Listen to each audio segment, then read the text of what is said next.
A word to the wise. We are an explicit podcast tackling choicey adult themes, as well as entering spoiler territory if you aren't caught up with us. Today, we finish Morningstar, the last book in the Red Rising trilogy. So, you know, you should know all the fun spoilies, the fun turns that happen here before proceeding, because there are definitely going to be some big conversations going on.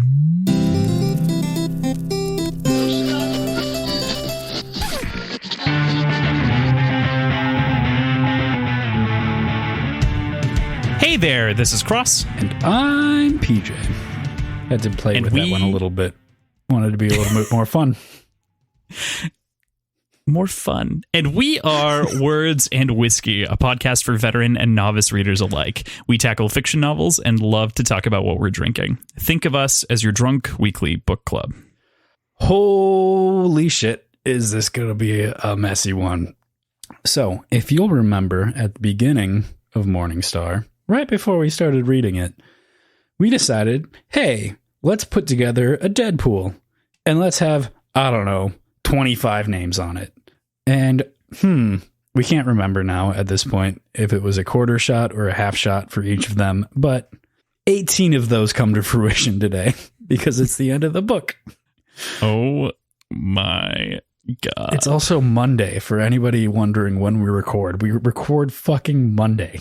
Yeah, so after like the already, oh my God, it's a Monday thing, you know, the Monday brain drain day. That's not my problem. My problem is I've got 4 more days of work and school ahead of me, and I'm drinking heavily on a Monday. That's also true. That's a fair point.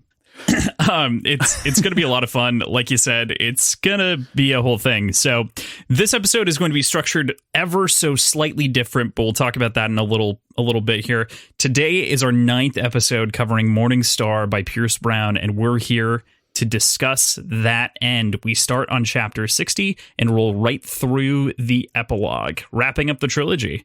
It's been a hell of a ride. Yeah, it has. There's been twists and turns at every stop. So yeah, it's been fun. I think before we go to what we're drinking, you know, just like what are some brief thoughts that you have on, you know, the book, the series? How do you feel? Was it a good use of time? Oh yeah, great use of time.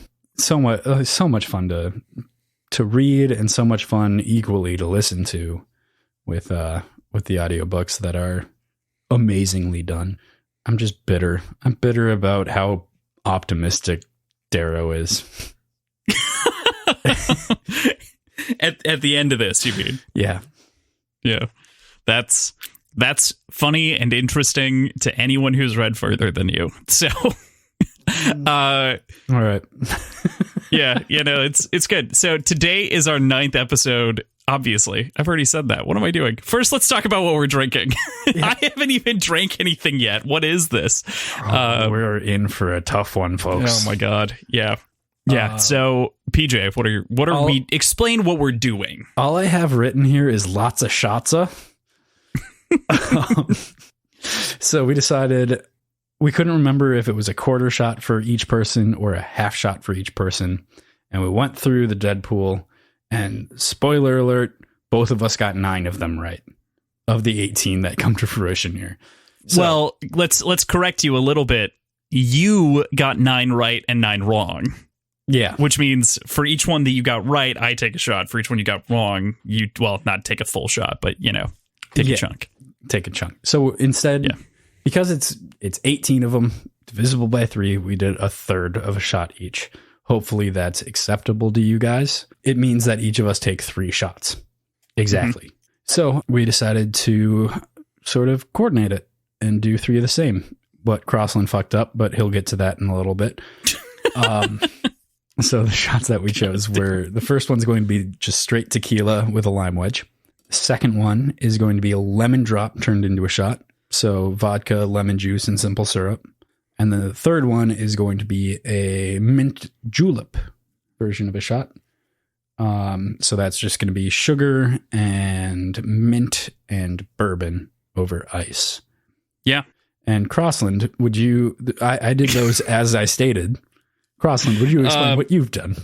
Well, I do have a tequila shot with a lime wedge. Okay, you did that one right. That's correct. Yeah, my brain got mixed up when I was mixing these, so I was doing a little bit of prep before the show, just kind of getting everything ready. That way, I could just throw the cocktails together, so they'd be cold and like enjoyable right when we like start and whatnot. So I got everything together. I put all the ingredients separately. For some reason, I juiced 2 limes in addition to the lemon for the lemon drop. I then misplaced the lemon and the lime, and instead of making a lemon drop, made a lime drop. And then my mint julep isn't really a mint julep because it's got a little bit of vodka in it, and it's got bourbon, and it's got lemon. I tasted it. I must have poured some vodka in there on accident. I think I did the lemon drop correctly, but then poured the bourbon in, not paying attention to which vessel I was pouring into. So it's crazy. Does it still have mint? Yeah, it's still got mint. Okay. It's wild. Yeah.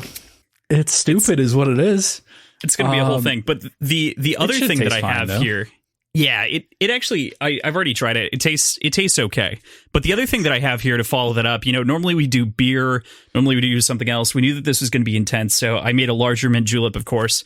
But then instead of a beer today, I have a little bottle of champagne for our first trilogy. Interesting. Yeah. So to celebrate, got some champagne to do for this one. So got myself a little tiny. I would have done it too. I didn't think about it until the last second. So you just had champagne and decided, oh, this would be a good celebration. That's not actually true. It was even worse. I bought the champagne. Yes, I bought the champagne for some other form of mixed drink, and then looked at it in the fridge and decided that's a really good idea. Okay. So, like I said, technically worse, but yeah. Mine's not what a are you following up with? It's not quite a follow-up. It's just going to be like what I'm sipping on throughout, because I think we're going to plan on taking the tequila right away and then kind of interspersing the other two, right? Unless you want to take all of them right away, which I don't. But no, I think that's a bad idea, especially given the various nature of my lime drop and my not mint julep. Yeah. So I think the game plan. What are you sipping on first? Sorry. Moon Man from New Glarus, which is okay. If anybody is familiar with the Midwest, they know Wisconsin, and if you know Wisconsin, you know New Glarus. They are, I think, like the 4th biggest craft brewery in the country, and they're only sold in Wisconsin. That's kind of nuts. Yeah. So they're actually Milwaukee's best. Yeah, pretty much. But I mean, not literally, New Glarus, but not Milwaukee. Yeah. But yeah. Yeah, true. That's super funny. And also, I've had what's their Spotted Cow? Spotted Cow's the big one. Yeah. Spotted Cow's the big one, which is a good beer. It's fine. Yeah, right. Like it's the best. Nothing to write home again. There's nothing wrong with it at all, and it's good. Yeah, but it's a boring style that does not speak volumes to anything. Anyway, sorry to rip on that a little bit. I do like New Glarus. Like they put out solid stuff. Mm-hmm. Oh, for sure. So to explain what we're going to do with the shots, like I said, this episode's going to be a smidge different because we've got the Deadpool and whatnot here. So we're going to go through the Deadpool right away. Like PJ said, we decided that for every 3 characters, we split it perfectly evenly somehow. Good work, PJ. So we're each going to be taking the 3 shots. We're going to do one right at the end of the Deadpool. PJ is still going to drink for the predictions per usual, but then in between chapters, not in between each chapter, but every 2 chapters, we're going to take the other shots. So that'll be how it works. Okay. With that, let's get into the Deadpool and take our first shot, the tequila shot. So starting with the shot, then the Deadpool? Yes. I've got a little test tube that actually held a cigar at one point, but I only had 1 shot glass because I don't take shots very often. And that held my lemon drop, so I poured tequila into this thing. I've got a bunch of graduated cylinder shot glasses. Perfect. That are actually lab the grade. beaker ones, right? Yeah, the beakers. Yeah. Yeah, the 50 milliliter beakers. Yeah, the little, yep. Yeah. Yep. I also have graduated cylinders, but like all of that is in my same cabinet. So I just grabbed the beakers. Nice. But yeah, so I've got a lineup of beakers. I took a photo of it. We'll throw these on Instagram side by side. It'll be cool. Mine is already on Instagram. Yours looks way better. Oh yeah, you already posted yours. I posted it saying the Reaper is coming for my liver. True, because it is. So with that, cheers for the first tequila shot. Cheers. Whew. I'm just glad I got good tequila. I did too, and for some reason, I think it just hit my mouth weird. My fault. I'm bad. Just gonna enjoy some of that sweet champagne. Take the victory lap. Okay. PJ's Deadpool. So we are going to run through as well each of the characters and the predictions, including the ones that we've already talked about. So right off the bat, the first one we talked about was Ragnar, and he is dead, and you said he died in an inspirational way, which I think he did. I have already drinking for that. Yep, for sure. You read the other bold ones. All right. I said Deanna, Darrow's mom, would be dead. She is not. I said Harmony would be dead. She is not, hypothetically, but we don't know that for sure. But I think she ran off the ship at the end. Yeah, I think so. Dancer, dead. He gonna die. No, he's fine. So then we get the other colors that you predicted. You said Evie was going to be alive and she'll be brought back into line with the Sons of Ares. She is alive. Quicksilver is also alive. He, of course, was far more important than originally anticipated going into this book. Kieran, also alive. And more importantly, you said as well, he climbs into high level ranks with Darrow. And not strictly true, but we're not holding you to that. That was just kind of a guess. So, yeah. With that, we go to the golds. So this one, there's a couple of them that we decided to just kind of push on. Other Howlers being one of them. Less than 50% of them survived. So that was the group of Screwface, Clown, and whatnot. Thistle included. Kind of everyone thrown in. We just decided to push because, not everything's talked about so cleanly. Yeah, it's pretty inexplicit.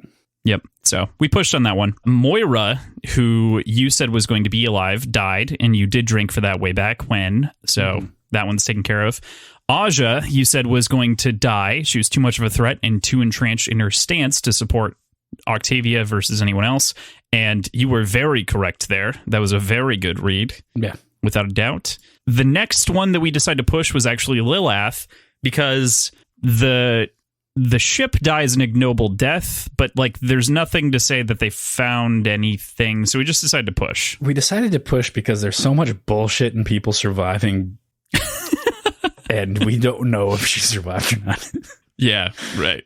It's funny for sure. So Daxo you said that he was going to live, and he does, almost like a rogue role. And I think to some degree he's, a big deal with Mustang. So I would say he's kind of like Mustang's rogue, or like a best friend. Yeah. I said that Cavex would be brain dead and would be physically alive, which she is. I'll make a note of it. Some sort of concussion, and I can only say one word, which I think I said would be jelly beans. Right, which is 2 words. It's wrong. He is alive, and I said he'd be alive, but Crossland bolded this, which means I'm wrong. Because you said brain dead, which is gratuitously ridiculous. I definitely understand. This is actually something I got a message about this on Instagram. Did you? And oh yeah, which is like, you guys don't give Cavax enough credit, and I'm like, no, I have to indulge PJ until we get to the end of something, and then I can go back and correct it a little bit. I love Cavax. Just for the record, he is my favorite character. I just really like kind of boiling him down to a crazy old man who loves his fox. He is an amazing character, but I do really like focusing on that aspect of him. Mm-hmm. Yeah, it's perfect. It's fantastic, and I definitely appreciate it. They also understood and thought similarly. They were they noted that, and I definitely also defended you in that way. But yeah. That was from one of our very long-time listeners who's been with us since the first couple of episodes. So definitely just wanted to call that out. So with that, we move on to Sophocles, who you said would be alive, which, yeah, you're correct. Runs off the ship right at the end. Okay. You said that Sophocles was going to have children, which I didn't hold you accountable to. And I asked, did clones count? You said no. But, So I guess not holding me accountable to that is fair. A fair trade-off with the Cavax thing. It was a dead pool, like it's fine. It's about whether or not they're alive or dead, and brain dead was an interesting call, which is the only reason that one got bold. Okay, fair. Cassius is alive, and you literally predicted the plot, right? You called out what was going to happen with Darrow at the beginning of this fucking book. You said potentially the blood feud is dropped and that Darrow and Cassius will work together in the end. And you forgot your fucking prediction. I always forget my fucking prediction, man. I didn't remember saying that in the slightest, and I was really upset when it happened. That's so funny, man. Oh God, yeah. Cassius. I'm not smart, but I get things right sometimes. You're doing fine. You're doing fine. All right. Next ones are yours. Adrius, alive. He's not. The jackal does not live. Octavia, dead. Early in the book. I said early in the book. Correct. Is correct. That's why you have this bold? Yes, because she's you dead did as say a doornail. She is a dead old woman. Right, but you were very specific that there was going to be a power vacuum. Yeah, and so right. I think that this was another one where I was like, yeah, you're right on the call, but you're so off on the reason. Yeah. So fair enough. That was one that I swung. Mm-hmm. So Roke is dead. You said Darrow is sad, but it's a cold-blooded thing. Darrow gives him a chance, but he refuses like Ragnar and the Gold does, the exchange between Ragnar and the Gold and Golden Sun, saying that he had the option to quit and then gets murdered because he double checks with society, which, yeah, basically, but instead Roke kills himself instead of being executed or anything like that, tried for war crimes. Right. You already drank for that one, right? Yes. Yeah, I did drink for that one. Yep. So, something Crossland drank for, knowing full well he didn't actually have to drink for it. Severo, dead. Yep. Hard on Darrow because it's a decision that Darrow makes that kills him. That was right. That was perfectly right until a chapter later. Yeah, I can't tell you how much I just sat there and I was like, all right, I'm going to take this shot tonight and then PJ is going to do 2 next week because I'm taking this so as to not spoil the story. Yep. So that's good on you. Good on you for that. I do appreciate that. It's good. It's good. We also have one of those in your regular predictions here too. It's funny. Mustang, dead. I don't think she makes it into Morningstar. Okay. That's wrong. Antonia, alive, too slimy to die. Also wrong. And the final prediction is that Darrow ends up alive at the end of the book series where everyone's been trying to kill him, which is correct. Yep. I think that was a tough one. That was honestly a tough one. Yeah, you sat there and waited for a bit. Yeah. Yeah. I think you landed on alive because you're like, he's the protagonist. He has plot armor. He'll survive. Yeah, pretty much. But I also knew that the next series is technically the next book is technically part of a different trilogy, according to people. So I was conflicted and confused. Yeah. Yeah. So with that, we move out of the Deadpool, which was a great, fun time. We'll see if we do that again at some point in the future. And we will move into the regular predictions. So I wanted to bring this up from last week. Again, I asked what's happening with Cassius. You said Darrow is going to really wish he hadn't kept Cassius alive, and I drank for it. And I think in the end, Darrow is really happy that Cassius sided with him after showing him evidence. So I think you owe me one. Yeah. But I drank for it because I wasn't going to ruin it. You are, what you do to your liver is thankless, and I love you for it. The pain that I put you through, poor little boy. All right. The next one, the Jekyll still has all those nukes, and you responded, is this a question? Yes, he does. Prediction cemented, of which, yeah, I'll drink for. Fine. But you're drinking for the next prediction, which also related to the nukes, which is, what's the Jackal most likely to do with the big bombas? And you said, sow unrest by seeding bombs into the hands of the Red Legion, and when he finally has the majority of the helium-3, he can and plans to take everything under threat of annihilation. He doesn't even need to use them. It's wrong, but it is partially right. You were so close. I was focusing on the helium-3 part because they focused on the helium-3 part. Yeah, there was you had a focus because of the like economic impact, which I think it's interesting, and I think it's also like a really good, really well. And the thing is, this universe is so well fleshed out that that's possible. A contingency plan. I'm sure he had that in the works too. But yep, I don't disagree at all, and I think big the fact bold letters you have could wrong though, so I'm going to go ahead and take a drink. Correct, you should. I think that what's really interesting about that prediction, I stand by that prediction for you because I think that this series lends itself to actually such a wide berth of possibilities because all of the different things that Pierce has written and pulled in, that an economic standoff makes a lot of sense. An economic nuclear standoff makes a lot of sense textually. Oh, yeah. So it's not that far off. I mean, from a very real possibility. So it was a great prediction. For sure. Yeah. So what's going on with Mustang, huh? The whole Cavax, Daxo, Deanna thing? You said. Some sort of arranged marriage. Mustang has no father but was raised by Cavax, so he is her de facto father. They're joining their families. Deanna is ultimately going to usurp power. She is the true big bad endgame. Which is, I mean, like the Deanna thing is obviously a good joke there. It's good move. But I think the rest of it, you actually have like a decent read on the situation. But that wasn't it. It was, in fact, all about their secret child. Yeah. Yep. Which I feel like I had the spirit of the answer correct. Yes. I think I will say Deanna is going to usurp power. I think she is going to become unworldly powerful and evil. Perhaps. Evil red lady. Deanna, the core of the story. So the final... I drink for that, by the way. You definitely drink for that. Super, super duper wrong. The final prediction, which is really funny because you added it as a joke, right? This was after the second episode, and you added this one as a joke to the thing, and you're like, I wonder if we'll ever know. And the prediction was gold or red spermies, and you said gold ween but red wigglers. Which it's still kind of a mystery. Yeah, a bit. Because we know a little bit about the way the carving happens with like inner color spawning, I guess. Yeah, with like Bryn in particular, right? That's the only example that we really have.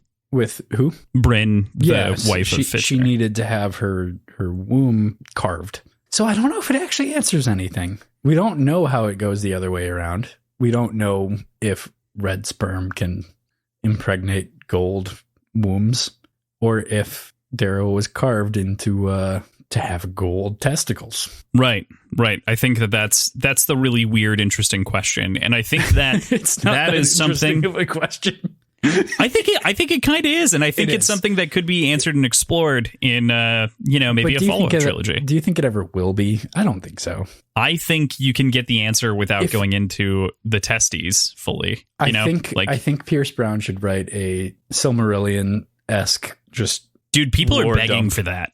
I think people are begging for that. Well. People especially want the conquering. Like, especially want the conquering. Yeah. I'm thinking, I guess that would be more in line with the Silmarillion, but I'm thinking more just a dissertation of the medical science behind the physical differences in the different colors. Mm-hmm. Yeah. I think that'd be really interesting. I haven't yet read the prequel comics, but you have to imagine with the general theme of it being surrounding, Fitchner as Ares, that'll line up a little bit. At the very least, there'll be a little bit of an explanation. It's not going to be full, but we'll probably get a better picture of Bryn and whatnot in that story. And I think we get a good enough picture of that, but that is the opposite direction of where we're going. Mm-hmm. That is gold male to red female, as opposed to red male to gold female, which... That's a sort of crude way to boil it down, but that's biology and how it fucking works.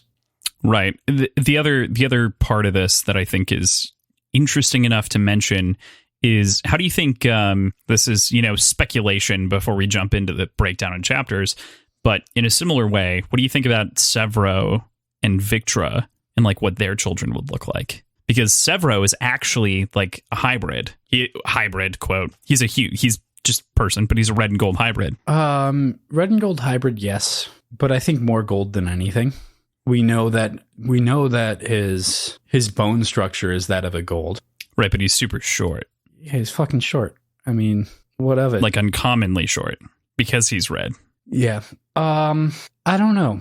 I think it'll be probably a slightly smaller than average gold. Their spawn, but okay. I don't think it'll be crazy. I'll take it. I think that's good. I think it's good. So I'm taking this off of I'm taking Dungeons and Dragons lore into account here with like humans and elves and half elves. Mm-hmm. And I believe when you go like half elf to human, they are considered human with some elvish features. But yeah, and the other way around, half elf to elf, I think is characteristically full elf with some human like features. Mm-hmm. I'm taking it. I'm looking at it entirely that way, that is a tabletop game written by people in the 1970s. It is not the way things necessarily work, but that's how I'm deciding it works in this world. Head canon. So exactly.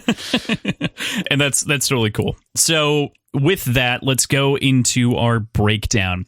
So we start at chapter 60, Dragon's Maw. I have to, on a meta level, clarify that for a lot of people, this is a very difficult to imagine chapter. It feels like there isn't a whole lot of description in so much as the fact that this is a bunker that has a grav lift that brings to the bunker that's referred to as the Dragon's Maw. And there's just kind of a lot of swirling questions about like, what actually is this? What's the room look like? And how does it work? How does it look? Pyramid that like breaks in half and moves with pistons and gears. Like, yeah, pyramid door. I didn't understand any of it, but I had the term grav lift and I ran with that and thought, all right, this is a thing from Halo. You jump on it and it pushes you forward. And kind of, I mean, grav lift gives me more like a, elevator without like the strings necessarily. Yeah. Right. Or without the strings is not the right fucking word, but the cables, the cables. Yeah. The steel cables, doing all the lifting and counterweights and everything else. It's just basically a cableless elevator is the way that I thought about it. But the elevator strings. Fuck me. Yeah. So the important thing though, that I think to get in everyone's head is when they actually get into the room post the Maw, it reminds me of the like Senate scenes in Revenge of the Sith with like the floating platforms and everything and Clone Wars and whatnot. Yeah. You know what I'm talking about? Yeah. So if you look at like the very bottom of that image, of any of those images, you can kind of see this like lower sunken ring below the room. And I just imagine that like sunken ring lined with holographic projections of all of the different praetors and people that are reporting to Octavia. That's what that reminds me of once we actually get into the room. So it's below kind of the ground level. They're projecting above her and she's kind of looking up at them, which I find also interesting because like, why would you look up at them as like a authority figure? But who knows? Yeah, I don't know. I didn't get any real tangible visualization off the description. So that it is definitely one of the only solid points of criticism that I really have is like this takes rereading to kind of construct the image. But moving on, now that we've kind of addressed the initial controversy of the Dragon's Maw, there are a lot of little things that are also captured in the scene that aren't the set dressing, right? That compose kind of the picture. Adrius is here lurking in the background in his usual fashion, but it doesn't feel like he should be there. He kind of leaves a sense of unease and tension over the entire thing. Precious, young Lysander is here, the great-grandchild of Lorne or grandchild of Lorne and Octavia Aloon. The way you say that makes it sound like they're together, which it's not. It's two separate sides of the family. Correct. Yeah. As much as I want that to be true. True. Aja is here as well, of course. The Morning Knight, Cassius, is jeered on by the Truth Knight and the Joy Knight. So we get 2 more knights added, and we actually kind of interact with them. We don't really know their names, but we see them, and they're here. Darrow's clearly down on the ground, but he's assessing the room constantly, taking in all these different threats. It's interesting. In post, and maybe the first time that you read this, did you pick up on Cassius's acting in the scene? His responses, trying to like get people to leave the room and ensure that he stayed. You know, he wasn't going to go shower off the blood or anything like that. Only after reading it and then listening to it did I catch that. So my first read through, no, didn't catch anything like that. Didn't give any impressions of it. But, so you thought he was still a scumbag? Yeah, got it. Absolutely. Like as you should. I think it's really eloquently done. It's really well done, but there are a whole lot of hints and a whole lot of really cool, well done, subtle things after having read the whole thing and going back and in my case, listening to it, which I think I've talked about this before, but that's what I tend to do is I read through it and then I listen to the audiobook. Mm-hmm. Yeah. Which I think really works well for him. I think it works well for a number of reasons. The double pass, I think that in a unique way that is unique to this series, not fully unique, but Tim Gerard Reynolds does such a phenomenal job here that, I mean, we've jerked this guy off every single episode, but it's so such a good job. Good. It's so good. It's so good. It got me through the entire first trilogy, and like, yeah, just absolutely phenomenal. So great work again, Tim Gerard Reynolds. A final victory lap for you on our trilogy wrap up here. But yeah, it's fantastic. He does a great job. He doesn't like what's nice about his voiceover specific to Cassius is he doesn't make it suspicious for sure. Like I listened to it the first time there. Yeah, he doesn't make it suspicious or like seem like Cassius might be acting, because that's the like touch that you could lend in an audiobook, right? Is like you can lend and make it feel like more urgent or rushed and like kind of stutter through it to make it feel, you know, like he's having difficulty parsing it. But Cassius is definitely in it at this point. He's right. He's cited. Yeah, I thought it was really well executed. So extremely. We go on from there and we go to the execution of Antonia. Oh, did you have anything else to say about anyone else in the room at this point? Not really. I was pretty focused on Darrow and Cassius. Okay, fair. So we move on from there to the execution of Antonia. And my God, what a beautiful moment of payoff. Like, just perfect on a storytelling level. That she gets to sit here and squirm like a fucking worm as Octavia puts the pressure and basically calls her out for losing the battle so that Darrow could even be here in the first place.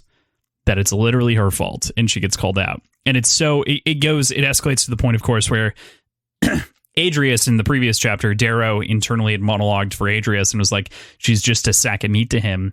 And he basically treats her that way, saying, I'd have the loyalty of a dog than that of a coward. And boy, oh boy, does that just fucking sting. Oh, yeah, it does. Yeah, it does. And then fucking Aja, just like at the whim of Octavia, grabs her from around the back of the neck and chokes her from behind, strangles her for a bit, and then snaps her neck and just fucking throws her across the room like a wet napkin onto Severo's corpse. Yeah, onto Severo's corpse. So I made a little bit of a like disagreement noise with you when you're talking about how perfect it was. And that's because I think it should have lasted longer. I think she should have suffered more. You know, Leah should have never cut her down. Well, of course not. It was Leah, right? Thistle. Leah cut her down? Thistle. Yes. Thistle should have never cut her down. I was like, she killed Leah. What am I thinking? Yeah. I agree with you. She could have hung longer. Yeah, she could have seen how things worked out. I don't know. Hang her by her toes. Yeah, without a doubt. Deserved. But now that the trash has been disposed of, the meat bag, It's time to deal with the red. And I love that like phrasing even of like, it's time to deal with the red. And they're like, they just already are demeaning directly to him. It's, you know, it's a pronoun to describe him and everything else. It's his cast sign. And yeah, it feels obvious, but because it's been so well like built inside the world, it feels like a demeaning declaration. It's the power in the room. Yeah. I mean, it is what he is, but they are trying to use it in a demeaning way. Yeah. You said it right. You said it properly. So we move into chapter 61, The Red. And I really like the first line that Darrow gets to actually say inside of the room, right? They pull the muzzle off of him, and Octavia says, imagine a world without the arrogance of the young. He immediately replies, imagine a world without the greed of the old. And this does feel like a very like generational grind that's happening even today. Is the generations reflect on each other, their choices, their sacrifices. The wisdom of the old, of course, is that they've done so many things and they understand. But it's also a reflection of the choice of society to be so complacent in the rights of humanity and things like that. It is only something that you can get away with.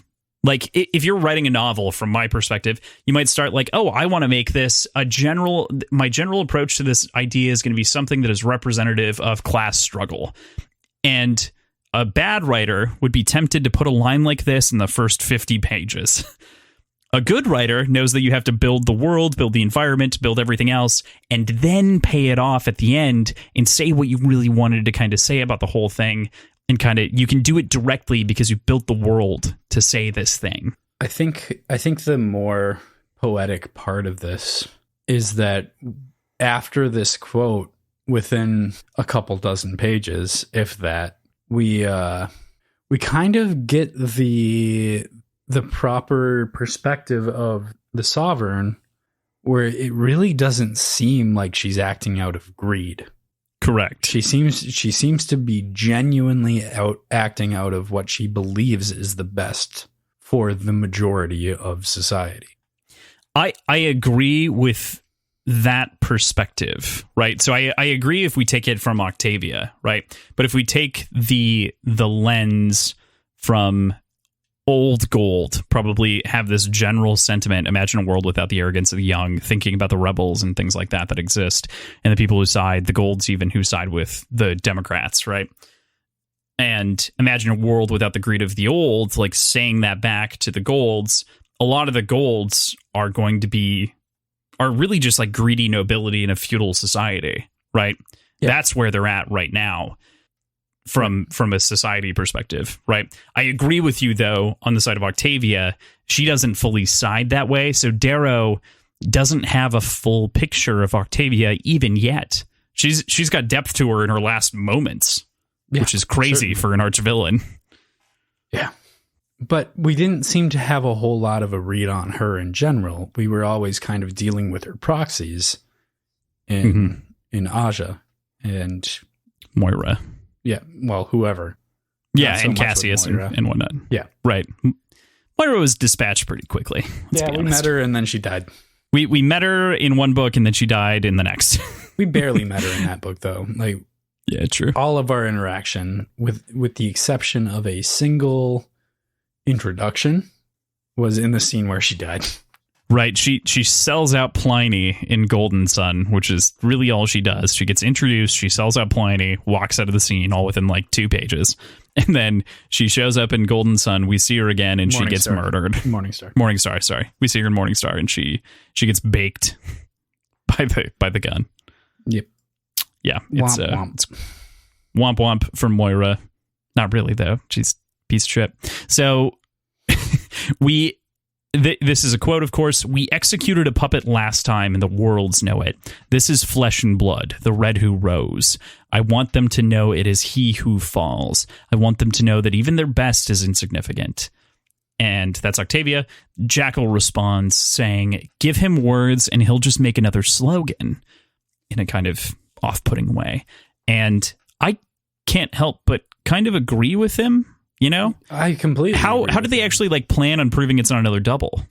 Yeah. I don't know. Yeah.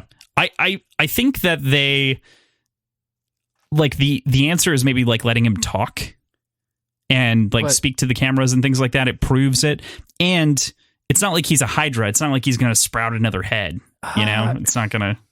But the Suns did a pretty good job of rallying behind him last time they saw him executed, didn't they?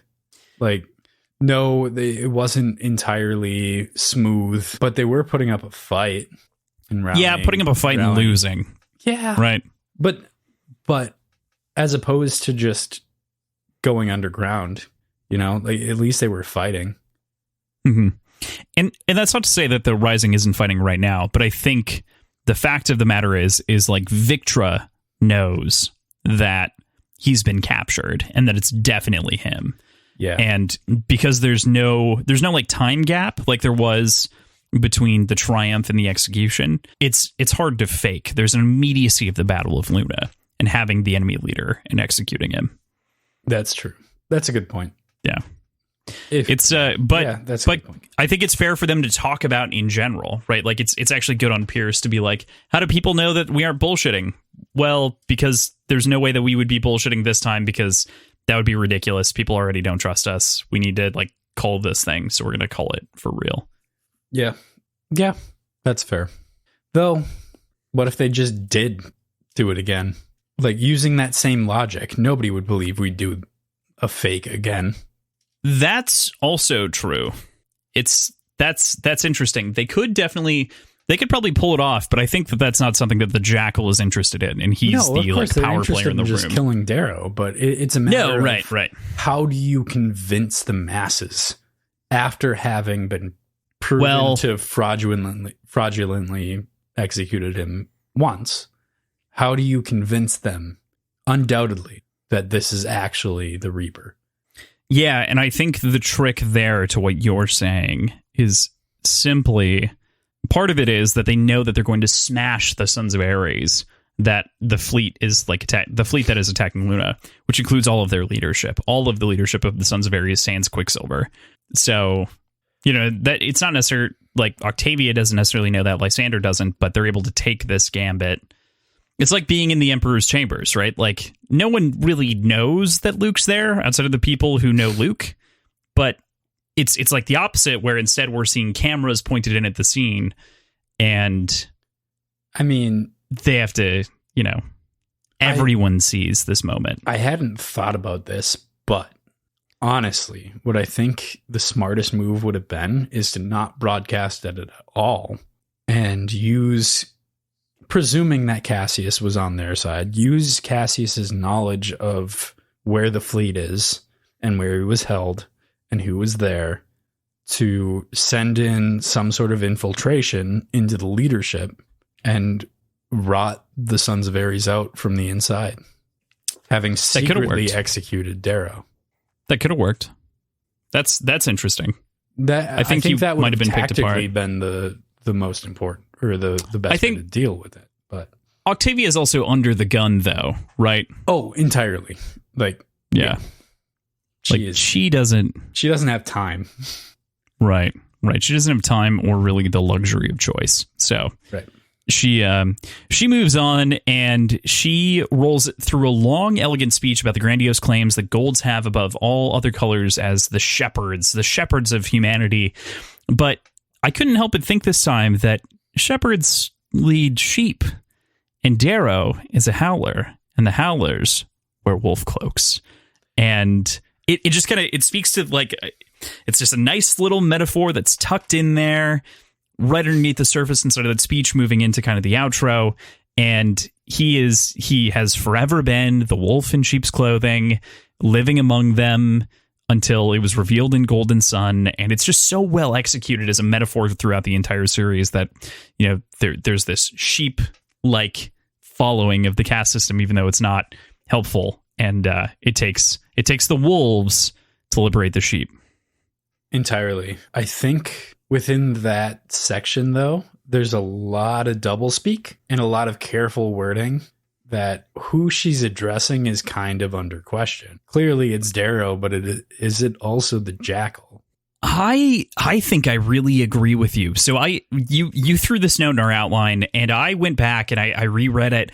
And as you comb through, it almost reads as though she's addressing both Darrow and the Jackal, as if it was some kind of future speech of preservation of her decision making that might stem from this moment, right?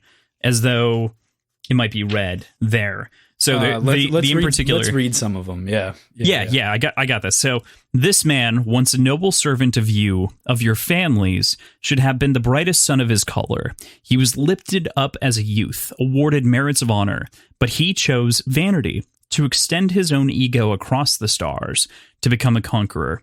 He forgot his duty, he forgot the reason for order, and has fallen into darkness, dragging the worlds with him. And with the knowledge that the Jackal has all these nukes pointed at Octavia to take over society, this reads like a speech that you would give right before a coup, as well as a speech for the execution of Darrow. Yeah, and I think it was intended to be both. There are two coups going on right now, actively at the same time. It's exactly. It's well written. It's well written, and it continues from there too. Of course, she reaffirms the power of the pyramid, which is obviously more directly addressing Darrow. But even the rest of that speech still points to the fact that he, the person, was awarded by society and by living inside of this bubble, this cast. They were able to excel and do well, and so just the amount of disrespect for the system deserves to be executed. And man, is that it's good. Oh yeah, very good. So we run through this adrenaline pumping moment. Darrow is obviously psyching himself up while she's talking because he knows what's going on, and he's reflecting on the Karnas line that we talked about last week, that shout into the wind. And he says, but I want no shout. Let that be for Roke. Let that be for the Golds. Give me something more, something they cannot understand. Give me the rage of my people, the wrath of all people in bondage. And then he throws back his head and he howls in the room like a fucking wolf. And boy, fucking chills. Yeah. Every time. Yeah. And clearly that's also a knowing what we know after the fact. That is the declaration of we're going, let's do this shit. Mm-hmm. But also that's just a fucking powerful statement to be made. Yeah. I mean, what's so interesting is that it's actually a smaller group of people that it's referencing. It's only the Howlers that are really the ones who howl and do the whole a woo thing. And, they're the people that follow Severo and Darrow, the elite squad. And it's also that symbol that you're talking about. So it's interesting that he does that on camera, and kind of really hones it in as the rallying cry, the symbol, and also the title of the next chapter, right? Omnisphere Lupus. And kind of, I don't know, it's an interesting intersection of metaphors that have lingered around the series. Mm-hmm. And it does strictly relate to the Howlers, but I feel like they've used howling as a rallying cry for the Reds in general before, haven't they? Or for the Suns? Yeah. Well, yeah, for the Suns in general, right? Yeah. Mm-hmm. Yeah. I also like the idea that he rejects Karnas's statement about the shout into the wind, and that's the only thing we have, and saying, give me something more is Eo's dream, right? The live for more claim is right there inside of that statement. And you can live for more than just that shout into the wind. You can live for something larger than just yourself. And that's it's a proclamation at that point. Mm-hmm. of sort of the difference in ideology between him and Eo's dream and the Golds and their thought on legacy. It's a difference in legacy. Yeah. That said, this sort of guttural howl is only as powerful as it is if he succeeds. It's just kind of desperate if he's then executed. Oh, yeah. I mean, it reads as desperate or like a last cry, right? Like a final rallying cry. It's also interesting because he doesn't use words to say his point. I felt like. Right. But if he were to just get cut down right there, it would almost read comedically. Maybe. I don't know that it would. The reason that I say that is because so much of Darrow and we've joked about it a lot, is like speeches pre something big. That's true. And in the most critical moment, he doesn't open his mouth and give a long prosaic speech. He becomes a man of action. And so without saying anything, because he knows that he'll get punched in the face or slit quicker by Aja or shot faster by the jackal, he instead just howls. Yeah, it makes sense. Yeah. It's definitely a great moment. There's so much lathered all over this chapter, which is why we're lingering in it for so long. Mm-hmm. So the jackal is obviously, as we kind of described earlier, is appointed as the executioner. He obviously has pressure on top of Octavia and Aja to prevent them from stopping this. He even references himself as the future hand of justice or something like that. And he pulls Severo's gun out, thinking it would be a good way to send him off with his friend's gun. Of course, the sort of mixed metaphor. But when he puts the gun to the back of his head and pulls the trigger, it fires a hot blank, burns the back of his head. But suddenly the jig is up and all of the action unfolds in an instant. Cassius kills many legionnaires very quickly with one of the most beautiful descriptions I've ever seen for a stab through the head. Yeah. And it only kind of works because of the way that the razor is, right? Where it's reaching out of the legionnaire's throat and it looks like just a red tongue, like he's just sticking his tongue out. But then when he yanks it backwards, there's just a hole in the back of his head. Oh my God. Yeah. Just going backwards a little bit. This entire thing is dependent on the jackal being vindictive enough and vain enough to reject his own scorcher for Severo's. So I don't think that's true. I thought about this earlier and I almost put in the notes, but then I thought about it a little bit more and I decided that it wasn't true. So the reason why that I think that that's not the case is if the jackal would have approached with his own scorcher, Cassius would have called it sooner. Okay. He would have just taken it a beat or two sooner. He would have known, because he knows the circumstance with Severo's gun. Yeah, the jackal would have been. He would have been better would have equipped. Happened in a different order, in a much different. Yes, order. I think. Yes, the jackal would be the first target then. Correct. In a we don't really know because we don't know if Greedo or Han shot first. We do.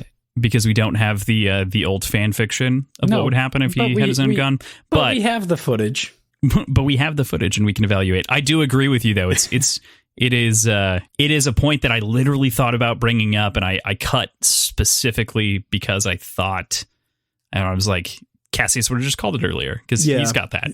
He's in control. That was built into the plan, I'm sure. But the way the plan unfolded was entirely dependent on the vanity of the jackal. Well, not vanity. That's the wrong term for it. But the you know what? I think vanity is the right term. I don't think that we're being in that's entirely correct. Mm-hmm. The specific sequence of events, of course, is reliant on the jackal deciding that the sequence is proper. But yeah, you're right. Okay, being I'm on vain. your side. I agree with you. Okay.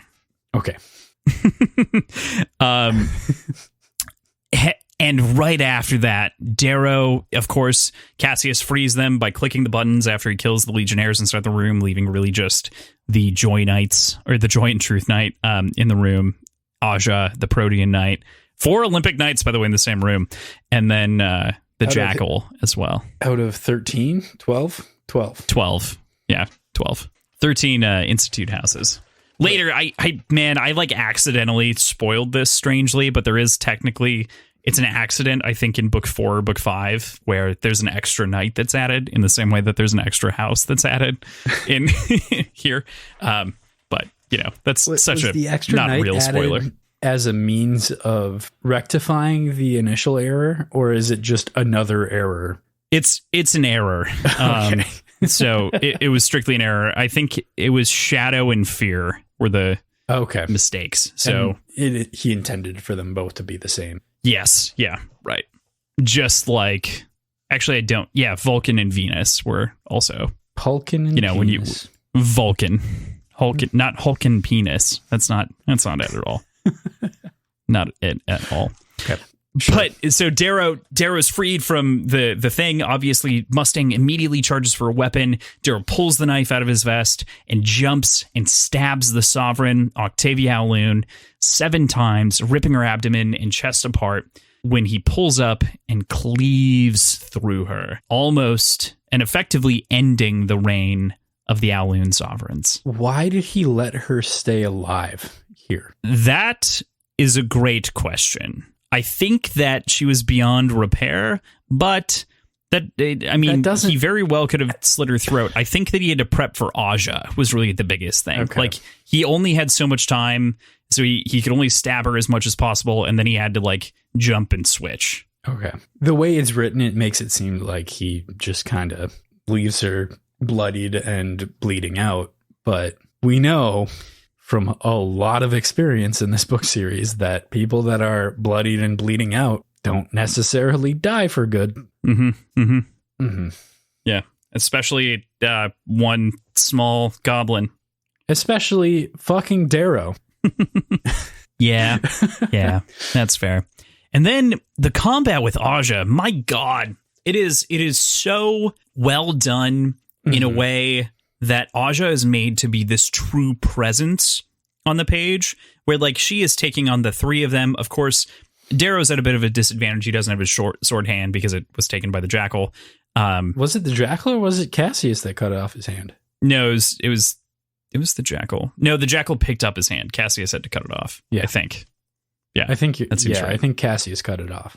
Correct. Which just doubles you down on the, like, Cassius is a fucking jerk ass.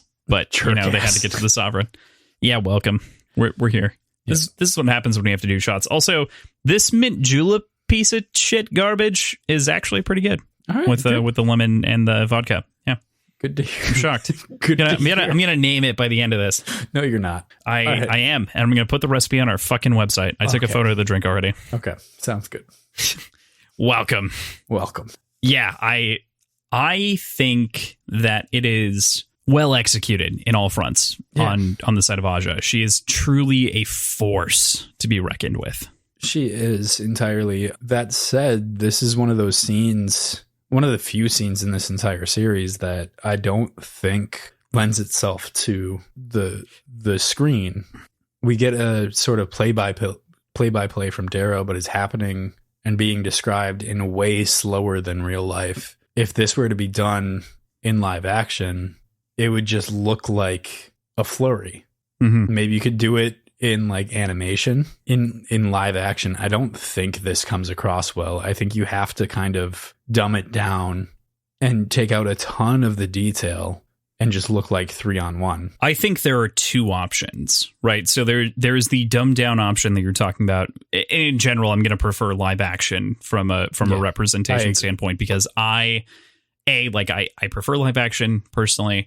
I love Death and Robots. They did a great job with science fiction concepts and really great short stories. That said, live action will always have some sort of mental superiority because it looks a little bit closer to real life.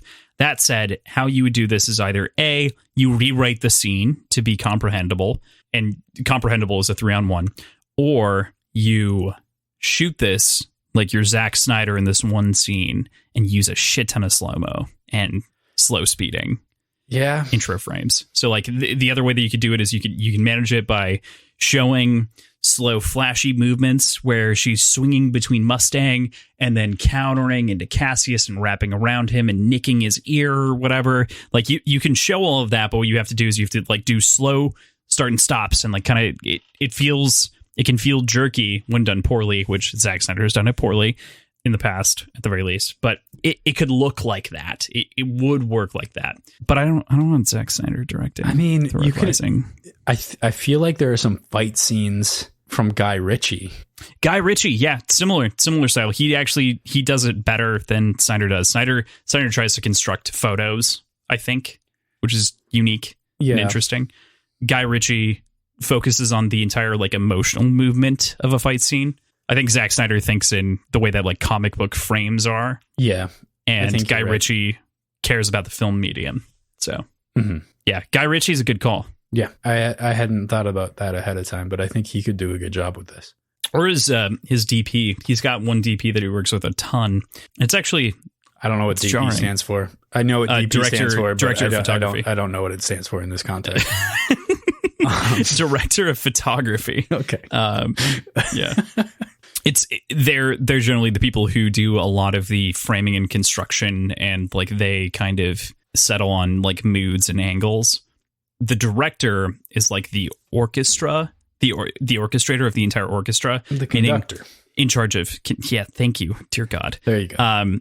Of the entire orchestra, standing over top and pointing to the photography, letting that go off, making sure that the physical effects are going off at the same time, and knowing that there's going to be some CGI in the middle that he's going to have to plan, and understanding that he's also going to have to talk to like sound to get shit to work right. So directors are really interesting because they're in charge of so much, but they aren't. Directors are behind the camera and they also like manage the shots, but for the most part, a lot of film and TV shows are managed by other folks behind the camera immediately. It's not like every director is sitting with the camera on their face. Mm-hmm. You know, that's not strictly their job. Right. Their job is the whole project. So that makes sense. Yeah. Anyway, so then all kind of the little pieces fall into place after that, right? Cassius throws Darrow a syringe of snakebite, which is a courtesy of Holiday to bring back Severo. Scyther helped to build the vest that was exposed by the blanks and kind of exploded outwards to show Antonia and to convince Antonia that Severo was dead, and that Cassius was leading them and, you know, leading Antonia and everyone else and convincing everyone else that like this was a trap that was well executed by someone who was on the side of the sovereign and society. It was so well telegraphed that obviously you were convinced. You didn't have any suspicions. Yeah. No, I was entirely convinced. But there were a whole lot of turns that did not cross my mind ahead of time. Apparently they did. Like the Cassius thing. Like apparently I way guessed that before at the book started. Book, but don't remember that and disagree with that still to this moment. I think what's so interesting about some of the opinions and everything else that you held is that, like, we talked about Dr. Virini and Mickey last week. We talked about some of the like immediate collaborations that were happening between folks. You're like, I don't know, and like you couldn't work it out, which is good. That's like good, Who clever would writing. Guess that? Nobody that I know. Who would fucking one of guess our that? guests? One of our upcoming guests that we'll talk about at the end of the episode. I'm so excited for him to tell the story, but he had a whole moment on chapter 58 when Severo died, and it's cleverly written. All the Chekhov's guns are planted, but man, it's not predictable. Not in the slightest. Fair enough. But you remember when I talked about Cymbeline last week and the poems connection? I do. You went on and on and on. I did. And part of the reason that I went on and on and on about it is, like a lot of people, I said Cymbeline the whole time. Cymbeline's one of the pronunciations. Cymbeline is the more common pronunciation. When I did a little bit more research. You can just say you're wrong. You don't have to like pretend that you were right obscurely. Well, in this circumstance, I was right obscurely, because that's how I remembered it and how I read a lot of people write about it on the internet. And then I did a little bit of like natural Shakespearean search, and they said Cymbeline. So I'm correcting for those folks. Okay. So correcting. Remember, it's correcting, not adding alternate correction. Leave me alone. No. But that poem clearly telegraphs this moment. Clearly, right? I didn't read the poem. You know. Right, exactly. No one read the fucking poem because they're like, oh, this is a poem that you read over the top of someone's grave. Neat. But the plot of Cymbeline directly translate, not perfectly directly, of course, because I said it's kind of Mulan-like, but it translates to Severo almost as well as it does to Darrow in the upcoming scene, of course, which is, you know, this like faked death revival moment. Mm-hmm. So, yeah. Yeah. What'd you think of Severo's whole revival? I think obviously it makes sense in hindsight. It caught me off guard. It really did. But it does seem kind of odd. It seemed odd that Severo really didn't get basically any sort of epitaph, even internally in Darrow's monologue. Just there was nothing. There was no words for the falling Severo. So it kind of makes sense that he wasn't actually fallen. Yeah, right. There was barely a passing moment. And given a lot of the scenes post Severo's death are quick and their action, it's moving from moment to moment. He has some brief reflections that don't feel like grief that you'd expect for Severo. But some of that's the immediacy of the betrayal quote of Cassius, right, and playing the part and acting in that, 30-page stretch like he doesn't know what's happening. Yeah. So, yeah, it makes sense. I'm definitely glad that you agree, like in hindsight, that a lot of this checks out. Oh, yeah, certainly. With that, though, we stab the snake bite into Severo. We pull the little plunger. We revive the motherfucker. He comes back with a good old fuck right at the end of the chapter, and we move into chapter 62, which means Omnis we take a shot. Vir lupus. It does mean we take a shot. Which one are you taking? Lemon, the lime drop in my case. Lime drop. All right, I'll take the lemon. All right, cool. Cheers. Wow, that was actually super tasty. Yeah, I bet. Like, I mean, it was just lime instead of lemon, so it was a little bit more aggressive. I honestly like lime better than lemon. I really like lemonade a lot, and so that I think that's I don't know. It's just a little bit more subtle. Lime cuts through a lot of things. It does. But that's true. I like lime in food, but I like lemon in drinks, if that makes sense. I like both in candy. I do like both in candy. Give me the green and yellow Skittles until I die. The green ones are now green apple. Oh yeah, the green apple. Right. It's right. the biggest tragedy of my lifetime. Agreed. And I lived through Agreed. 9/11. Fuck. Okay, so chapter 62, Omnis Vir Lupus. Like we said, we drank beforehand. We did our little shot here. That was great. And the fucking goblin is back, baby. He turns the tide of the fight very quickly while the jackal still yells, pinned to the floor by Darrow, which I think is just so great as an image. Is like, he's just like sitting there, like trying to waffle up and like reach for the razor, like scraping at it. Yeah. Oh my God. So good. I absolutely love Severo's energy throughout this entire thing. Like he is breathing so much life into this fight that I mean it was calculated and cold and surgical. One-sided. Yeah, but even the descriptions were not colorful. Oh yeah, for sure. It felt very dour to sum it up in a word. Yep, exactly. And Severo changes that entirely by coming back from the dead. Yeah. I find it great that here in this moment too, and we mentioned a lot of the different things that went into it, but the Hymanthus blossom that was used on Darrow is also what was used on Severo to show that he was dead. It's the same thing. And so I think it would have been weird to not use that again. There's so much that so much that comes back from the first book in these final chapters that I feel like it would have been kind of strange not to reapproach a really cool chemical property. Yeah, of a plant that grows on Mars that's so important to the Reds. And so the fact that it comes back as an important item, moment, poison, toxin here is great. It's the downfall of society is based on a little red flower. Yep, exactly. Which is fantastic. That they ignored because it grew underground. Like so cool. So cool. Great so work. And Severo does a lot of heavy lifting on the humor throughout this section, right?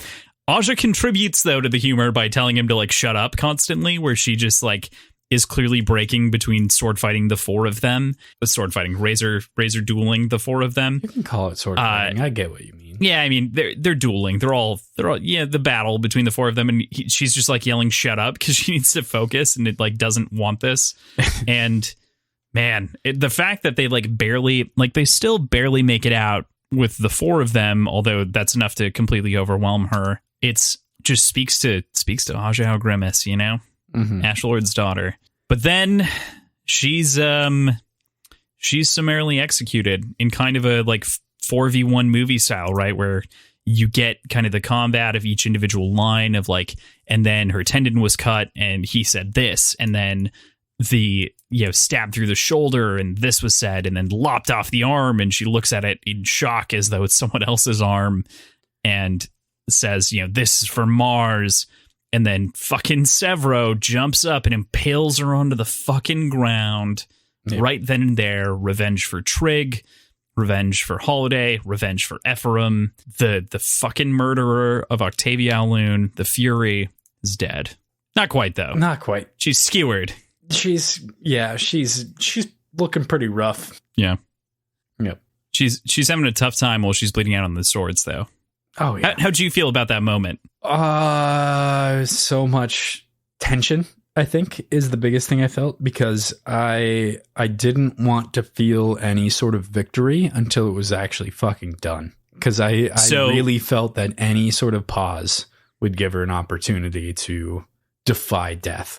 Well, yeah, especially since, like, immediately in the text of the last chapter, she was built up as the best trained student of the best razor fighter ever known. Yeah. You know, just speaks volumes to the fact that, like, Darrow was trained by the same guy and is nowhere near what she is, and he doesn't even have his fucking sword hand, right? Yeah, that's true too. It's a lot. Aja gets a final pained moment between her and her sovereign, Octavia, where Octavia says, "Time itself will remember you." And then Severo steps in and says, "Nah, probably not. Nighty-night, Grimace," and just fucking lops her head off like it's no big deal. Just dead. This really makes me want a picture of Grimace from the old McDonald's cartoons, with his head like at his feet, with in the old McDonald's font, "Nighty Night Grimace" over the top of him. Sounds perfect. We're gonna make that happen.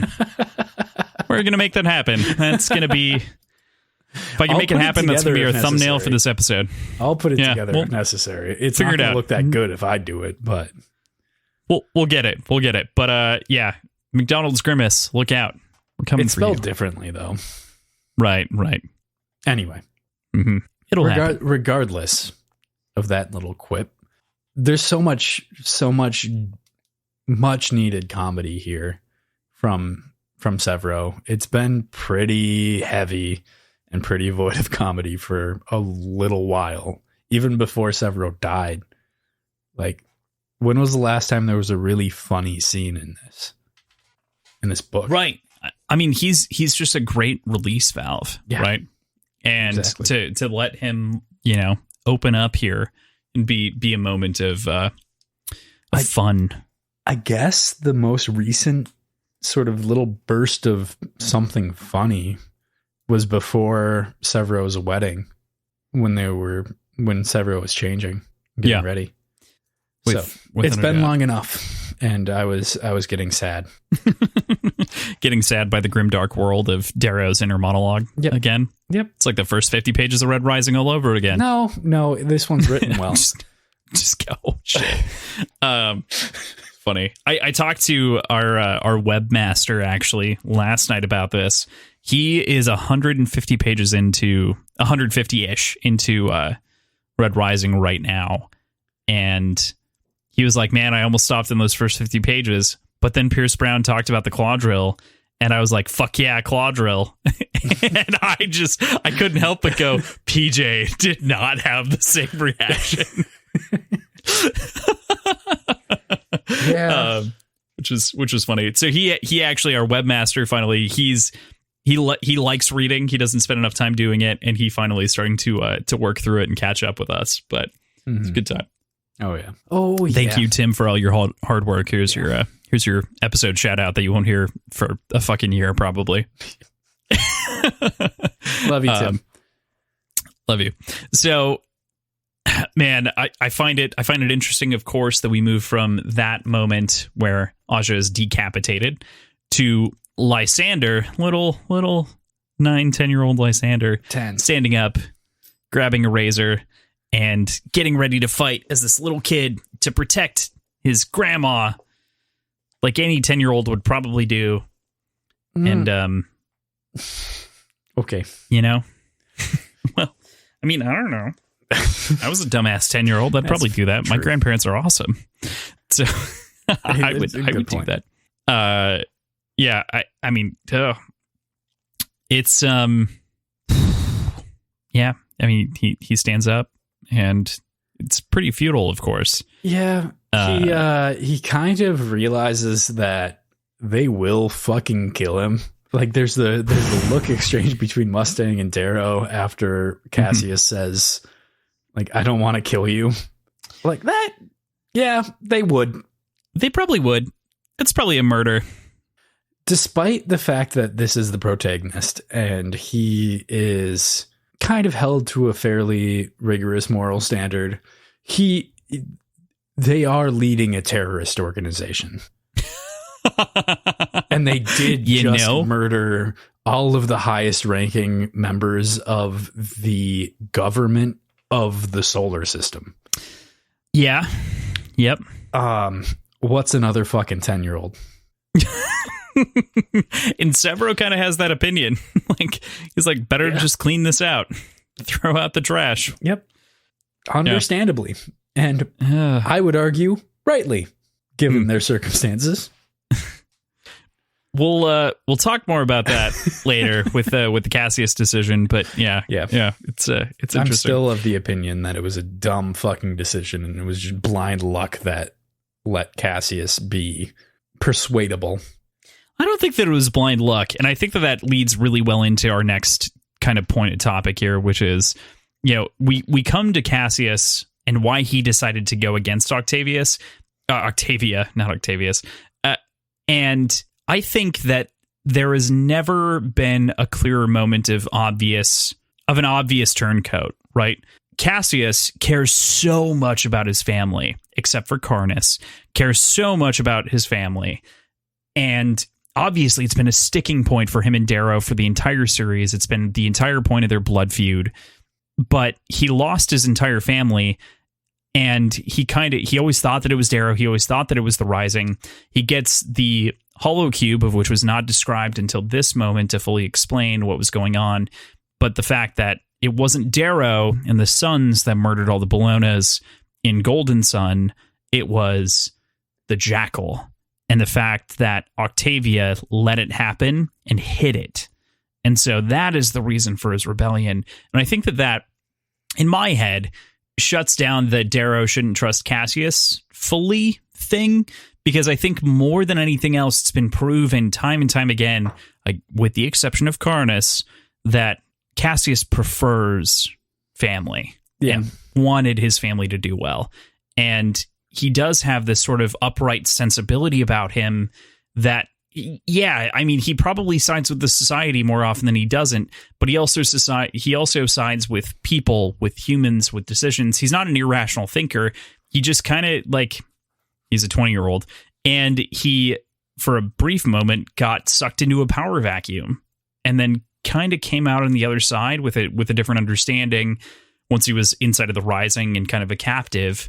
But further yet, the cube and the moment with Darrow, I think, is really solidified here as a true moment, not something that you thought was very fake and stilted, like we talked about last week. It actually ends up being a very valid character moment. Yeah. Sorry I went on a rant. It's just I think it's important to paint Cassius as a good guy, because he is a good guy in the end. I think to put it, because I love bringing this up, the alignment chart. The Dungeons and Dragons alignment chart. It really solidifies him as lawful good. Yeah. And he follows a certain code of laws and follows them very rigorously. Mm-hmm. And when circumstances change his perception of what he's fighting for, he doesn't keep fighting for it out of the sake of continuing what he started. He reevaluates and pushes towards the path that is good. Yeah. Without question, I think is what's really interesting. I think he, like Roke, had faith in some of the values of society, but Cassius actually believes that they can be improved upon because the head of the society was clearly rotting. And so that's why he kind of settles in on the things can change. And that's why I agree with Darrow, is that there's got to be something better than this. Like, someone else can lead the same thing better than you, but maybe the other system deserves a shot. Mm-hmm. It's not like he doesn't like fully embrace the revolution, so to speak, but he thinks that maybe the revolution is better. Like, it could be better. And so that's worth trying. Right. Because the current shit sucks and killed his entire family. Well, yep, that's it. That's true. Yeah. So I think Octavia's last gasp is really interesting. Before she warns of the jackal, she's forced to reflect on the decisions she's made, like allowing for Cassius's family to be murdered and not trying the jackal immediately, like the burning of Rhea and, everything there. I find it interesting that Darrow positions it as her looking on her sins at the end of her life, but she rejects that idea and says that they were sacrifices, as though they were intentional and that was acceptable at the time. It was the choices that had to be made in order to rule. What do you make of that? And do you think Darrow would do the same if in a similar position? She seems entirely genuine. Doesn't seem to be coming across as vindictive or spiteful or anything like that. And yes, I think you would have to. I think at the scale that they're acting on, there will always be situations where he has to make sacrifices in order to improve the most amount of people at once, or make sacrifices in decisions of who's right and who's wrong. Like there are going to be so many sacrifices, and it's going to be so taxing, even to Darrow, who's not going to be the leader. Mm-hmm. Presumably he'll be involved in leadership, but not the leader, and he'll still have really heavy decisions to make and sacrifices to make. Yeah. Yeah.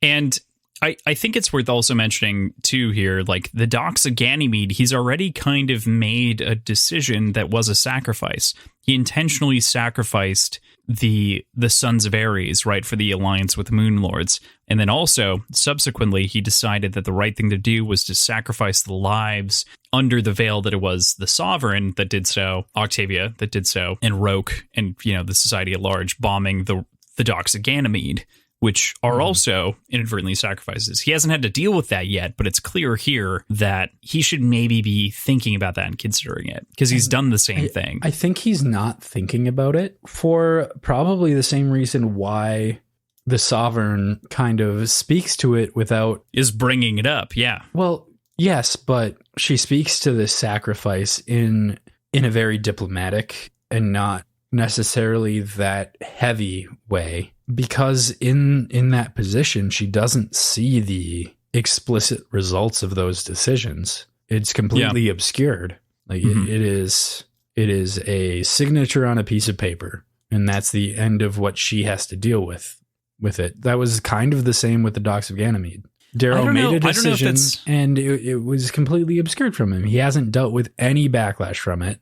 He hasn't seen any aftermath yet. Sure. I think you're right on the signature for Darrow, right? So like he's still looking at it as a signature on the paper. I think Octavia has, even in her last moments, righted herself emotionally that she made the right choice in burning Rhea to preserve the society, right? Yeah. So she has no regrets about the decisions that she made. I think Darrow, with your metaphor, might have regrets about the decision with Ganymede, but hasn't had time to come to that conclusion. The Sovereign has been ruling for 60 years. Even if she felt some regret for the decision that she made versus what she could have been, like what the alternative was, I'm sure she has trained herself to suppress any of those feelings, because there's just so many of them. There'd have to be so many decisions made on a weekly basis over the course of 60 years that you can't bring yourself to grieve over one decision or another, even though, yes, the burning of Rhea was a huge thing and a huge decision, but at the time it was probably not that big of a decision to make comparatively, because it was an uprising. It was, let's do this or we will all fucking die, and they legitimately pose a threat to us.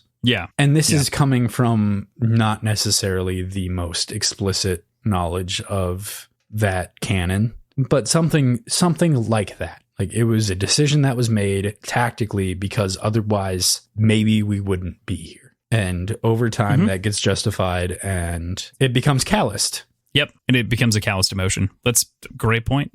I'm not necessarily saying that she made the right decisions, but I think over that amount of time, any decision that she makes, she justifies as the right decision and puts out any sort of opposing view, like, just out of her mind. Because what's the point of dwelling on that when you have so many other decisions to make? I kind of rambled there. I don't know if that. No, I think it was all really good. I think especially bringing up the fact that it is a callus that she probably rides over a lot is actually really interesting, especially when you compare it to the Ash Lord in the next chapter, right? Who is effectively the executor of that decision. And it's not a callus to him. That was just a decision that was made, just a signature on the paper, like you said. It is a fundamental thing that still haunts him, is pulling that trigger, calling the order. Right. It has, like, his name is the Ash Lord because he burned Rhea. Like, yeah. I think you can't get better than those two comparisons side by side in the society leadership and how they feel about those moments. And Lysander is interesting because I think that he fills the gap between those two perspectives that we're presented with. Octavia in her last moments still admits that she did no wrong. And Ashlord, still alive, Ashlord Grimace, he believes that what he did was necessary, but wrong. Yeah. And I mean, he's not dead or even approaching dead yet, but like, you know, he definitely very quickly is convinced by Lysander, of all people. So we'll talk about that in a second. But with that, the chapter ends, chapter 62, with Jackal's wicked laughter and an assumption of something bad about to happen. Chapter 63. So we move into chapter 63, The Silence. And boy, it doesn't start right away with this, but the line that pulls me in, or the paragraph that pulls me in, is the one where Jackal's talking to Darrow and recounting the lessons of the Institute. And he says, I remember the feeling of being under the ground, Darrow. The cold stone under my hands. My Pluto house members around me hunched in darkness. The steam of their breaths looking to me. I remember how afraid I was of failing, of how long I had prepared, how little my father thought of me. All my life weighed in those moments, all of it slipping away. We'd run from our castle, fleeing Vulcan. Excise a little portion here. It was a week before we killed a girl and ate her legs to survive. She begged us not to, begged us to choose something else. But I learned in that moment that if no one sacrifices, then no one survives. And A, fuck, that is an incredible line. B, with what we just talked about Octavia and thinking about sacrifice, you know? Like, that lines up with their really perspectives. Compelling argument. He makes a really compelling argument. And I can't find a fault in it. Like, what happens if none of them eat any of the other children? They all fucking die, right? Right. So what's worse? It's the whole Dahmer party paradox, right? Like, yeah. So, I mean, you're faced with an unthinkable choice and you have to think through it. That's reality at a certain point. And at a certain point, it's tragic that decision to survive, really, truly, effectively, that was his decision, was to survive. And that follows him as his biggest black mark through the rest of his adult life. He's referred to as the Jackal because of this moment. Yeah. Because he was willing to consume his own to live, which includes, like, other people were there. I mean, we don't explicitly get it, but we assume based on the description that, like, Lil'Ath was there and had to follow him into the situation and followed him out of it. We do also assume, given the way things worked out and the way that things were conducted, he was the one making that decision. Oh, yeah. He also made that decision, for sure. For everyone else. Right.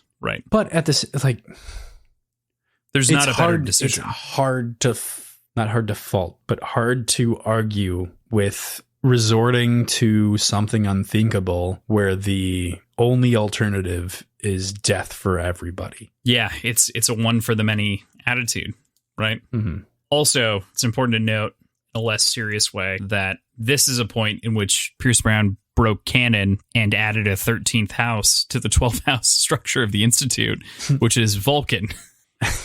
Yeah. So fun fact, of course, most people know this, of course, that there was an accident here. There was an accident with the Olympic Knights that lends them both to have 13 as opposed to 12. But were they interesting separate enough, funny enough. accidents? I am almost 100% certain, but I think that he's also he's like effectively been like, yeah, well, the fact that there's two 13s means that I can line it up well and it works fine. So he just kind of like, he just shrugs it off and he's like, whatever, do you guys care? And everyone's like, no, we don't. Keep writing books. He's like, cool. All right. I'm going to do that. Cool. Yeah. It's pretty cool. Once you complete the full series, I recommend and to anyone who's listening, who's watched the entire thing, I recommend all the various like book tour dark age YouTube videos that he shot while he was on book tour with like FAQs and stuff like that with audience members. They're great. They're great little bits of information, some of which I've talked about on the podcast without spoiling future things. Yeah. Like the hat. We talked about the death hat from book 1, which is notorious. It's pretty funny though. So the end of this, though, is that we also find out the final twist of the book, well, not the final twist of the book, but the final twist of the knife, the brutal twist here is that the Jackal didn't have the bombs on Mars. He planted the bombs on Luna, and he was holding the Sovereign hostage to elect himself Sovereign, to hand off that torch. Darrow fucked it all up, of course, and Lilith knows that. And so he starts just blowing the shit out of these fucking cities. And boy, oh boy, mass genocide. I think this play is really, really smart from the Jackal. Like evil, fucking evil, of course. Sure. But looking at this entirely from a tactical perspective, he set this up as a means of pressuring and kind of strong-arming the Sovereign into giving him essentially unlimited power. But he also knows that Darrow is kind of the perfect target for this kind of pressure as well, because Darrow cares about people. Right. Just in he cares general, about all the little people. He cares about individuals, and the Jackal really doesn't.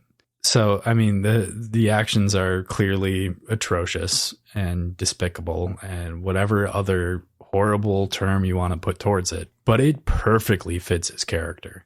It is so honestly well matching exactly what the Jackal would do as a character as he's been built up until this point. And I'm really happy with the way that this plays out. I think without question, I agree with you. I think that just to kind of like tag into that, he starts triggering the bombs and he tells Darrow that there can be peace if Darrow kills himself, makes himself a martyr like his wife who died, like Io, just kind of like rubs it in his face, scrubs it back at him. And with every couple of passing moments, he continues to detonate bombs, killing millions at a time, making Darrow contemplate this faster than he would otherwise. It fits brilliantly with his character. He's a fucking familicidal maniac. He fucking eliminated the Bolognas outside of 2, and he also executes millions at a whim. He has no real goal outside of the power or control of everyone in the society. But even then, like, imagining the Jackal as Sovereign in some alternate reality is awful. Like, there's no reality in which that is positive for society. Like Octavia was better than he. I don't know about that. Oh man, I think the Jackal. I think a benevolent Jackal could run a good society. No, but we don't have a benevolent Jackal. Would run a very lean, efficient society. I think the society that the Jackal runs would run very cleanly. It's just a lot of fucking people would die for that to happen. So in response to the ask to make himself a martyr, Darrow takes a second and reflects on his life and all of the friends that would await him in the afterlife. He thinks about Roke, he thinks about Lorne, he thinks about all these people who could be waiting for him in a veil that he doesn't fully acknowledge or believe in. And then we really land on like the crucial theme. Cooks are the theme. Shit. Is it Cooks? It might be Cooks. It's always Cooks. I saw you write theme in the notes ahead, and I had to. Yeah, that's fine. No, I mean, in a jesting way, it's actually funny how like cooks keep coming up as a concept that seems to like intertwine well because with people make fucking food, Crossland. Well, of course, and that's a good thing to have in a story. It doesn't mean that cooks are the theme of the book. Well, we'll get back to my concept that I'm talking about here with Darrow in but a moment. But it doesn't mean they have to be. But our web guru, Tim and I had a conversation last night as well, which is most good fiction has a couple of different traits, and two that like lend itself to being really good or really talented writing is you know where they eat and you know where they shit. And like those are details that like just mean that you're paying enough attention to the actual human behavior of characters that you care about every possible thing that's going on with them, right? And so the reason that I kind of like jokingly reflect on the whole cooks theme is it's lent itself to very interesting chapters like Bacon and Eggs, chapter 24, and Golden Sun. It's still on my brain for some reason. And a number of other different moments like rescuing the cook in Red Rising. It's important because it's a real thing that real humans would do. And that's it's something that factually people care about. Like they care about their food not tasting like shit because it lends to the rest of the happiness of themselves. So there's your breakdown of the themes of cooks and why I thought it was important to make these jokes and references. Makes for total sense. 3 books now and 30 episodes. Has it been 30? It's been 32. Jesus. Yeah, this is 32, man. It's crazy. Anyway, moving on. So Darrow is taking the second, of course. I just want to reiterate the thought because we disconnected with Cooks that he's reflecting in his life and all the friends that could await him in the afterlife. And he lands on the crucial theme in this dark world, not cooks, but faith and hope.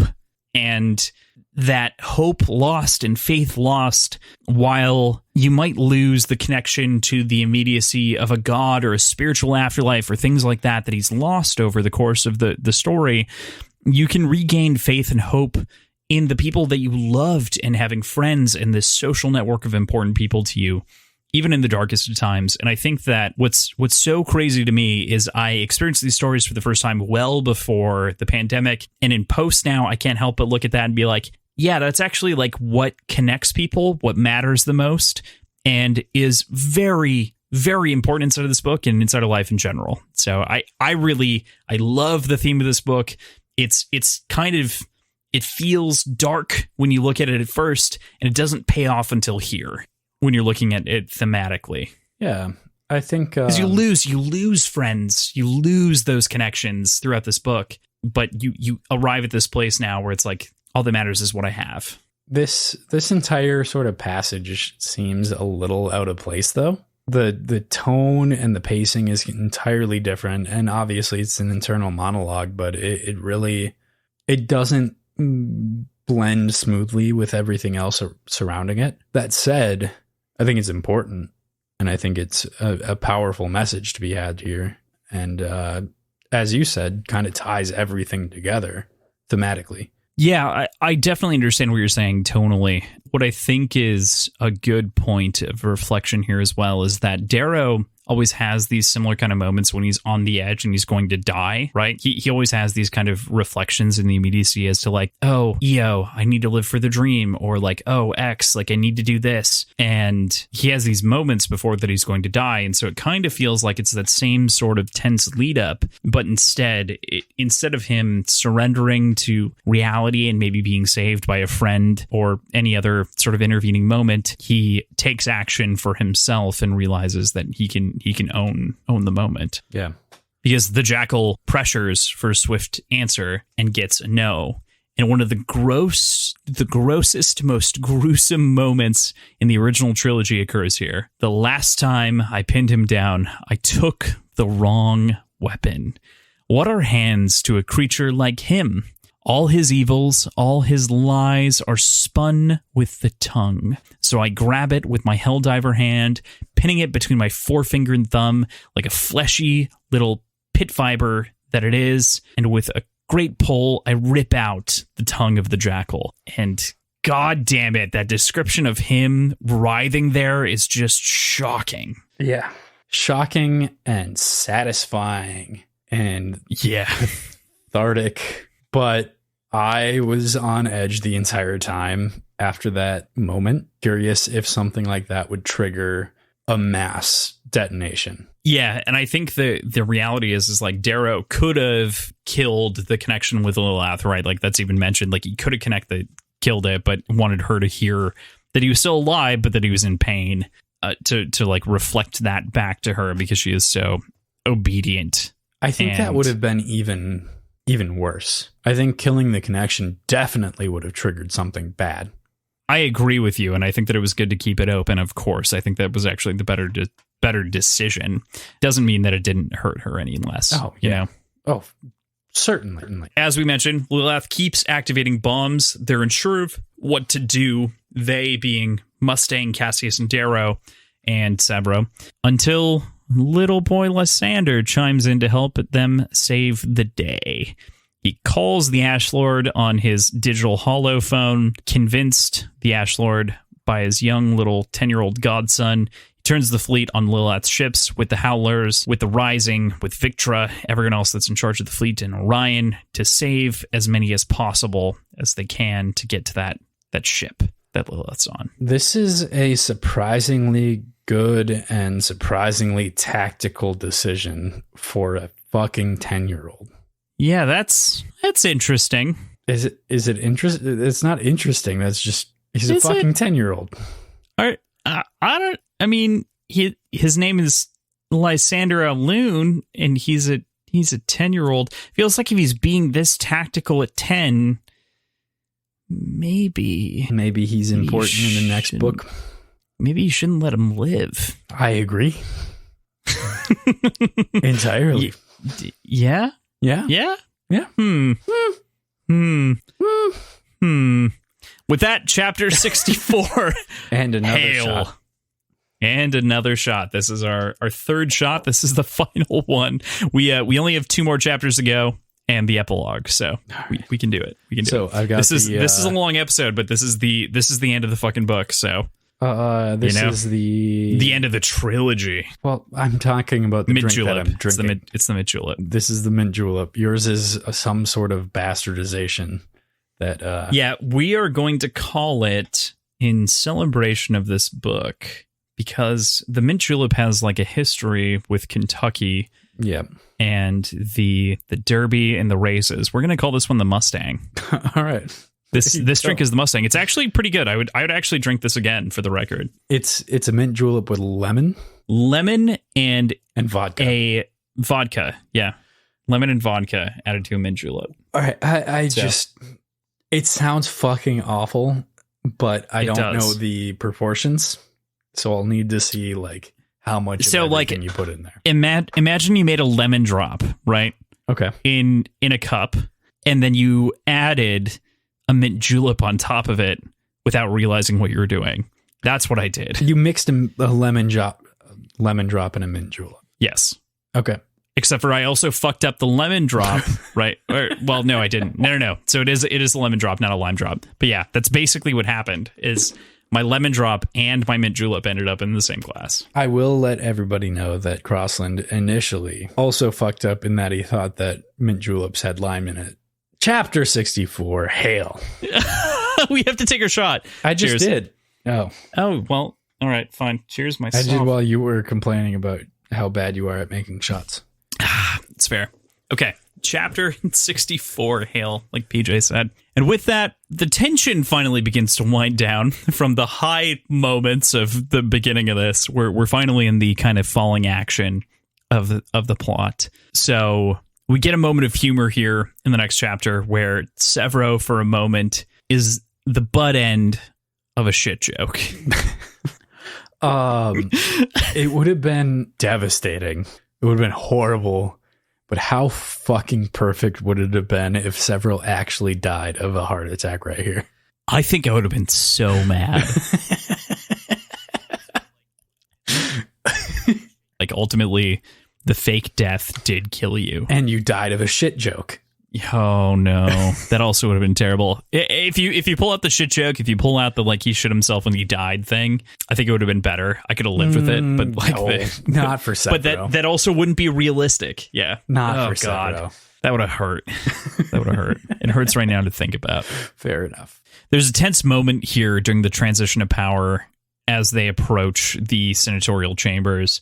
The Praetorians guarding the center aren't sure if they should stand down or what to do, but Lysander reminds everyone to honor the conqueror, holding the scepter with the heart of the obsidian that's stabbed through the top and kind of rotting on top of the fucking scepter. By the way, it's so metal.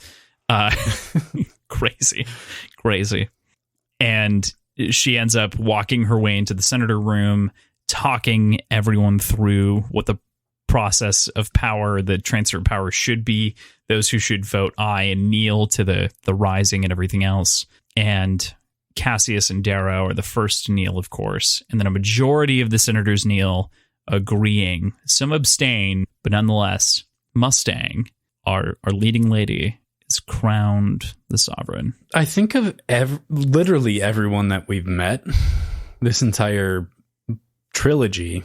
I think she's the perfect person for this. Yeah, man, I think in a number of ways she's the perfect person, right? Like, she's walking into this room with the head of Octavia, throws it down, and is like, listen the fuck up, nerds. And just puts everyone out, makes sure that they understand that she is going to end up being in charge, but she's also the most responsible by far. She's the most knowledgeable about like the position and power, and part of that is the fact that she studied under Octavia, and she kind of like learned power systems and the way that people react to things. And I think she, because of her beliefs and her morals inspired by the Telemachus, she lines up more. She understands how to use that power for a positive moral benefit, for the benefit of all, and believes in kind of the democracy side of society and color, and removing color. I think that the combination of the power learned from her father, Nero, and Octavia, mixed with the lessons of power, mixed with the Telemachus, is a great payoff here now that she is in charge. Yeah, absolutely. I think I just think that her strength and her ruthlessness when she has to be, and her gentleness when she can be, all kind of coalesce into the leader that you'd want during a new system of government. That's the other thing. She's named after the fact that she likes, not that she likes horses, that the first time Darrow saw her, she was on a fucking horse. That's it. Yeah. That's the entire fucking thing. I mean, it's Darrow's internal monologue about her, right? Like, no, it's not like she monologues about herself and she's like, I am Mustang. Name that she's known by for the entire society. I think it's I don't think that's everyone true, calls her Mustang. Horse Girl Prime. Horse Girl Prime. All right. Yeah. Fair. But like, the power getting handed to her is fantastic. It's a great payoff of her character, without question. Mm-hmm. We end Hail with the chapter on the hanging of the jackal. And it feels like from the first moment, we kind of come full circle, right? The hanging that we experience in the beginning of Red Rising is Io being hung ultimately for her decision under Nero. Nero's the one attending the funeral, the hanging, the execution. And here we see kind of the opposite perspective of Darrow and his new, probably eventually wife, at the very least baby mama, attending someone else in their extended family's funeral, right? And it just feels like this interesting Ouroboros moment. There's so much gravity, of course, here. On Mars, there's not much gravity, so you have to pull the feet to break the neck. They let the loved ones do it. On Luna, there is even less. Fuck, do those lines land after you've like gone through the series in the beginning, the first book. It's referenced, I think, 3 or 4 times. For me, that is one of the clearest memories that I have of that first book, is the whole idea of like hangings on Mars being far more brutal. Yeah.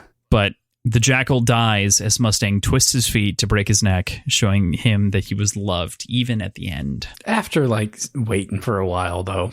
Only after Darrow pushes her forward. But I think it's necessary. I think I think she needs to show a little bit of ruthlessness right away. Right. I think that there's an interesting moment here, right, that happens between her and Darrow with the execution. She, I think, personally would choose to pull his feet earlier, but she, as the sovereign, realizes that he has caused immense pain to millions and millions of people who died under the nuclear explosions of his decisions. And she basically, like, she loves him still because a brother, a twin, and she doesn't pull his legs. But Darrow ultimately is also kind of a kindness in this moment because he's like, okay, we've witnessed enough of this. I've been through this myself once. I've watched my wife die. Times. I understand the pain you're going through. Yeah. And you can go ahead. This is a fine moment for you to do that. I think there's another way to look at it as well. And I think that's entirely valid and true. But I think at the same time as well, after he's sitting there suffering, choking to death, she brings down the hammer. She makes the final move and executes him. By that, you mean she was letting him suffer, and then Darrow is basically what I'm saying is even through the suffering, she is not letting him passively die. It can be she is the executioner. Effectively, she's lopping off his head. If we look at a different form of execution, I think there's an equal amount of power and compassion in that action to the other side. Yeah. Okay. Man, it's the Jackal is one of the to do like our we'll do an amended this, but we have two episodes we're going to be talking about this entire series, and we'll get to reflect on characters and things like that more than our usual postmortem. But just to give a quick postmortem to the Jackal from my perspective, and then you give yours. The Jackal is one of truly the most evil characters, and you don't really fully understand that until the end of Morningstar, reflecting back on all of the things he did in the other books. He was still evil, he was still bad, but Morningstar paints him as truly malevolently evil for his own gain. I don't know if I entirely agree with that, because I think Morningstar gave him a reason. It gave structure. His character in Morningstar made more sense. It was not senselessly evil like it was in the other books. It had direction and it had goals, whereas it was seemingly senseless evil in the first two books. He felt like a more fleshed out character with, while not right and not good, reason for his decisions. Yeah, he definitely has an internal ethical system that he kind of agrees with. But man, ranking him as a villain though, like where do you put him in your head? He went from chaotic evil to lawful evil. Well, in almost. He's trying to execute a grand plan, but he still kind of has an element of roll with the punches, if you will.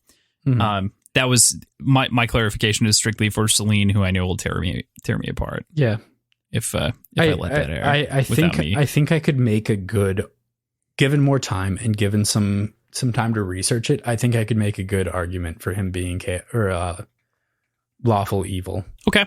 All right. Well, I mean, obviously, if challenged, I'm in on a video essay. If challenged, I'll try. If not, I'll leave it as I believe that argument could be succinctly and properly made. Okay. But regardless, evil dude. So think about him as a villain in the context of other villains. How do you feel? Where would you like throw him in your like villain list of evil? Like who's worse than the Jackal? People that actually had power. And yes, he gained power. That's true. I'm not just talking about this book series. I'm trying to extract it a little bit, like meta thinking about fiction. I know. Right. Think of Sauron. Okay. Way more fucking evil and way more powerful. Vader or Palpatine even. I think are stronger villains. Oh man. I think I actually disagree with the Palpatine Vader take. I feel like actually the Jackal is Palpatine pushed a little bit further. Like Palpatine started a war, but he didn't fucking nuke actually Palpatine did commit genocide against the Geonosians in the end. Yeah. Like, I think the Jackal has the potential to surpass anyone, but I think he gained a decent amount of evil cred, but was ultimately cut short of his true pinnacle. The Jackal definitely lands in the top 5 villains for me. There are a few characters that are written or like portrayed so convincingly evil, and he is perfect. He is vibrant, really well done. I would like to make an amendment. I think the Jackal is better written and a more fleshed out character even than Palpatine or Sauron or Vader. It's just a matter of scale of evil, trying to balance that out. I think the Jackal is better written than any of them. Yeah. I agree with that. I think that that's part of why I love the Jackal so much, is that you kind of get the full sense of being throughout 3 books. The first book, he's evil, but he's also like, it's at a school, and the school also kind of preaches evil things, and so that checks out. In the second book, he's not evil, he's disagreeable and clearly being strategic around different things until the very end. And then it proves that he was a maniacal bastard. In the third book, because he's gained power from the previous 2 books in his position, he is now able to fully reach out with all of his tendrils and control things and be evil in a real way. Yeah. And even thinking more on it, just because you went on a description of the Jackal, I'm going to go ahead and change the subject. I think I have to take Vader out of it. He wasn't that evil. Yeah, Vader is that evil. I was trying to think about it, and I was like, I don't know. Vader. He's not as evil as the Jackal. Vader is. He has an apologetic stretch. Even so, his streak. Never mind. This isn't about Star Wars. Let's continue. So, chapter 65, The Veil. We get a lot of wrap-up information here. This is kind of the summary chapter of the end of everything. So I guess we're kind of the language here is beautiful, but there's a lot of like glossing over that we're going to have to do because we can't talk about every single beautiful phrase, of course. Mm-hmm. But I think we can start off with, and the boy, Severo, thinks it's a mistake to let him live. What were his words? It's like leaving a pit viper egg under your seat. Sooner or later, it's going to hatch. That's Cassius, of course, speaking with Darrow. And that's what Cassius and Severo thinks about it relating to Darrow. But more importantly, what do you think about it? What do you think about the decision to leave Lysander alive? There's a quote about the decision that Darrow makes to like not do anything about it, saying, I think it's a different world and we should act like it. And fuck that. This is exactly how he's been acting with fucking everybody. All book, he's been acting exactly like this. And admittedly, it's worked out for him. But I don't think it's a good decision. I don't think it makes sense to just trust the spawn of your sworn enemy, who was, until he realized, too weak to fight 3 Peerless Scarred. Yeah. Was going to stand up and fight for his grandmother's life. Like, that doesn't give a good seed to grow from. Like, this is a pivotal moment in this kid's life, and being captured by and taken control of by the people that murdered his grandmother and toppled society as we know it doesn't necessarily give a good impression. No, not at all. It not only does it not give a good impression, but I think it also places a lot of faith in Cassius. And so what I would say is that also not a good idea. But I don't know. I think that it actually is a good idea. It is now, think that, but I don't think it was before. Yes, but we live in the now, and Darrow makes decisions in the now. So that's where like I'm settling this out. I agree with you on the side of like before, like in Golden Sun, there's no way you'd agree with Cassius here. I think 3, 4, whatever chapters ago. Technically 12, but what? When Darrow gets like, when they sat down and they had like the scotch and they were watching the holovids. That's what I'm calling that. That was dumb. But it was dumb all the way up until the point where they decided to let Cassius go. I don't think it was actually dumb because it was strategic the whole time. Okay. I recommend rereading that 100 pages because it is so I will clearly telegraphed. But I understand where we're coming from. I kind of had a similar opinion on the first read through. Where it was like, Cassius turning coat, okay, checks out on the side of the Bologna family murder thing, but like the rest of it, is he really that like? What's interesting? Just to talk about it in post since we can now because we're done with the book. Is looking back at that moment.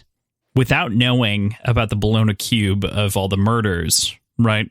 Cassius is actually truly positive with Darrow, and he's reflecting on those moments and being like, I miss that life. I miss those things. And so now, like, yeah, he misses it. He misses those moments of brotherhood. He misses those moments with Roke and everyone else. And he's kind of reflective and internal. And he didn't really have like a reason to fight for that, though, because it's like, yeah, well, I missed that. I mean, it's not perfect. Like, you're still against a lot of the things that I believe in. And then he hands him the holocube, and that's what converts him fully to go from, okay, you're against a lot of the things that I believe in, but I like you and I like the things that you stand for, and I think that you're a good person, to, oh shit, even the things that I believe in are bad. Mm-hmm. And so I think that chapter in particular pays off a lot better on a reread, but I totally understand your doubt. I'm totally just bitter. You're bitter here, especially because Lysander is leaving with Cassius. Yep. It is a whole thing. And another moment from the first book that comes round, the friends who thought of each other as brothers during the Institute and before, the first gold friend that Cassius made when he was invited out to Aegea to like go party and shit like that from Cassius, turned into rivals after Darrow murdered his brother and that was exposed, turned into really bitter enemies at the scene at the gala when Darrow took his sword hand. It's kind of revenge, of course, that Darrow loses his sword hand to Cassius. Mm-hmm. Part finally with understanding and a feeling of true brotherhood between the two of these people that have seen all ends of the spectrum of life together and truly have a unique perspective on the other person. I don't know what to add on to that. I think it's a nice way to tie everything back together and allow them to kind of put things behind them. A lot of their issues with each other were either born out of, well, no, entirely. They were entirely born out of the society, which they've both effectively toppled. There's the killing of Julian, which was a literal function of the Institute that bred Peerless Scarred. And then there's just essentially the color trader aspect that doesn't exist if the society doesn't follow it. I don't know. I've had 3 shots and 2 beers in this recording alone, so I think I'm a little bit slow in figuring out what's going on. No, I think you're on to something. I understand kind of the trepidation, and it makes sense to me to take a moment to reflect on these characters and the moments that they've experienced together, and some of them being forced by society and some being forced by their differences in character and the pressures of society too. Like, I think there's a reality in which Cassius maybe understands because of the reality of the brutality of the passage. That's not the one that we live in. But that's not taught to him. And so because it's not taught to him, he doesn't get it. And so he goes out in the blood feud because that's what you do when your brother's killed by someone else, like naturally. And that just checks out. So I track. I think that, like I mentioned before, I couldn't talk about the brotherhood between Cassius and Darrow, but I choose that ahead of Roke and slightly ahead of Severo. It's narrow. Yeah. Interesting. Narrow, but there. I take it. I take it. Yeah. That's fair. Yeah. So, and then we learn of Mustang's test, or her obstacles, of course, to Darrow. And we get a conversation here about the lies that Darrow told and what she's gone through from her perspective. I really like this because I think the whole sexual tension of the first 300-ish pages of the book is really given a different weight here when she starts to recount the specifics of it all being broken down to lies and to Darrow being a liar for the early years of their lives to her, and her needing to reclaim that trust from him and have an understanding of where he's coming from and making sure that he's the right person, not only to lead the rebellion, but to now, as we know, have a family. Mm-hmm. And so also didn't want to distract him with the family at the time. And so there are a lot of different elements playing here, but ultimately the best earn of trust is without knowing, will you behave to like save our lives, to do the best thing that will ultimately interest your child without you knowing that you have a child. Yeah. And he chooses to without knowing it. Yeah, of course he does. But it seems perfectly on brand with Mustang to go about testing someone in this sort of long, drawn out, methodical way. But I feel like, and I was looking for it and I couldn't find it, but I feel like at one point, I want to say in the snow, Darrow mentions that he feels like Mustang is testing him or something like that. And that gets paid off here. I might just be fucking wrong, but I feel like that was said, or something to that effect was said. Do you remember that at all? Hey there, this is Cross. I'm just popping back in to say that I got really frustrated and noticed that my external microphone on my laptop took over again. Since I have rectified this for all future episodes with a pretty quick fix. But for the little bit that's left here on the end, I sadly am going to sound like shit. We're going to do our best again to recover the audio. But Jesus, I'm sorry. Sorry. Oops. Yeah, I do remember that. I really can't remember where it is. It's definitely tucked within the ice sections, right? So it is, if that is the case. It's kind of cool to know that Darrow saw it and caught onto it. Yeah. I used like a New York car salesman. We go into a quote here, of course. Darrow's internally monologuing. He's thinking about a lot in his life here in the last couple of chapters, but he says, I used to think, God damn it. No.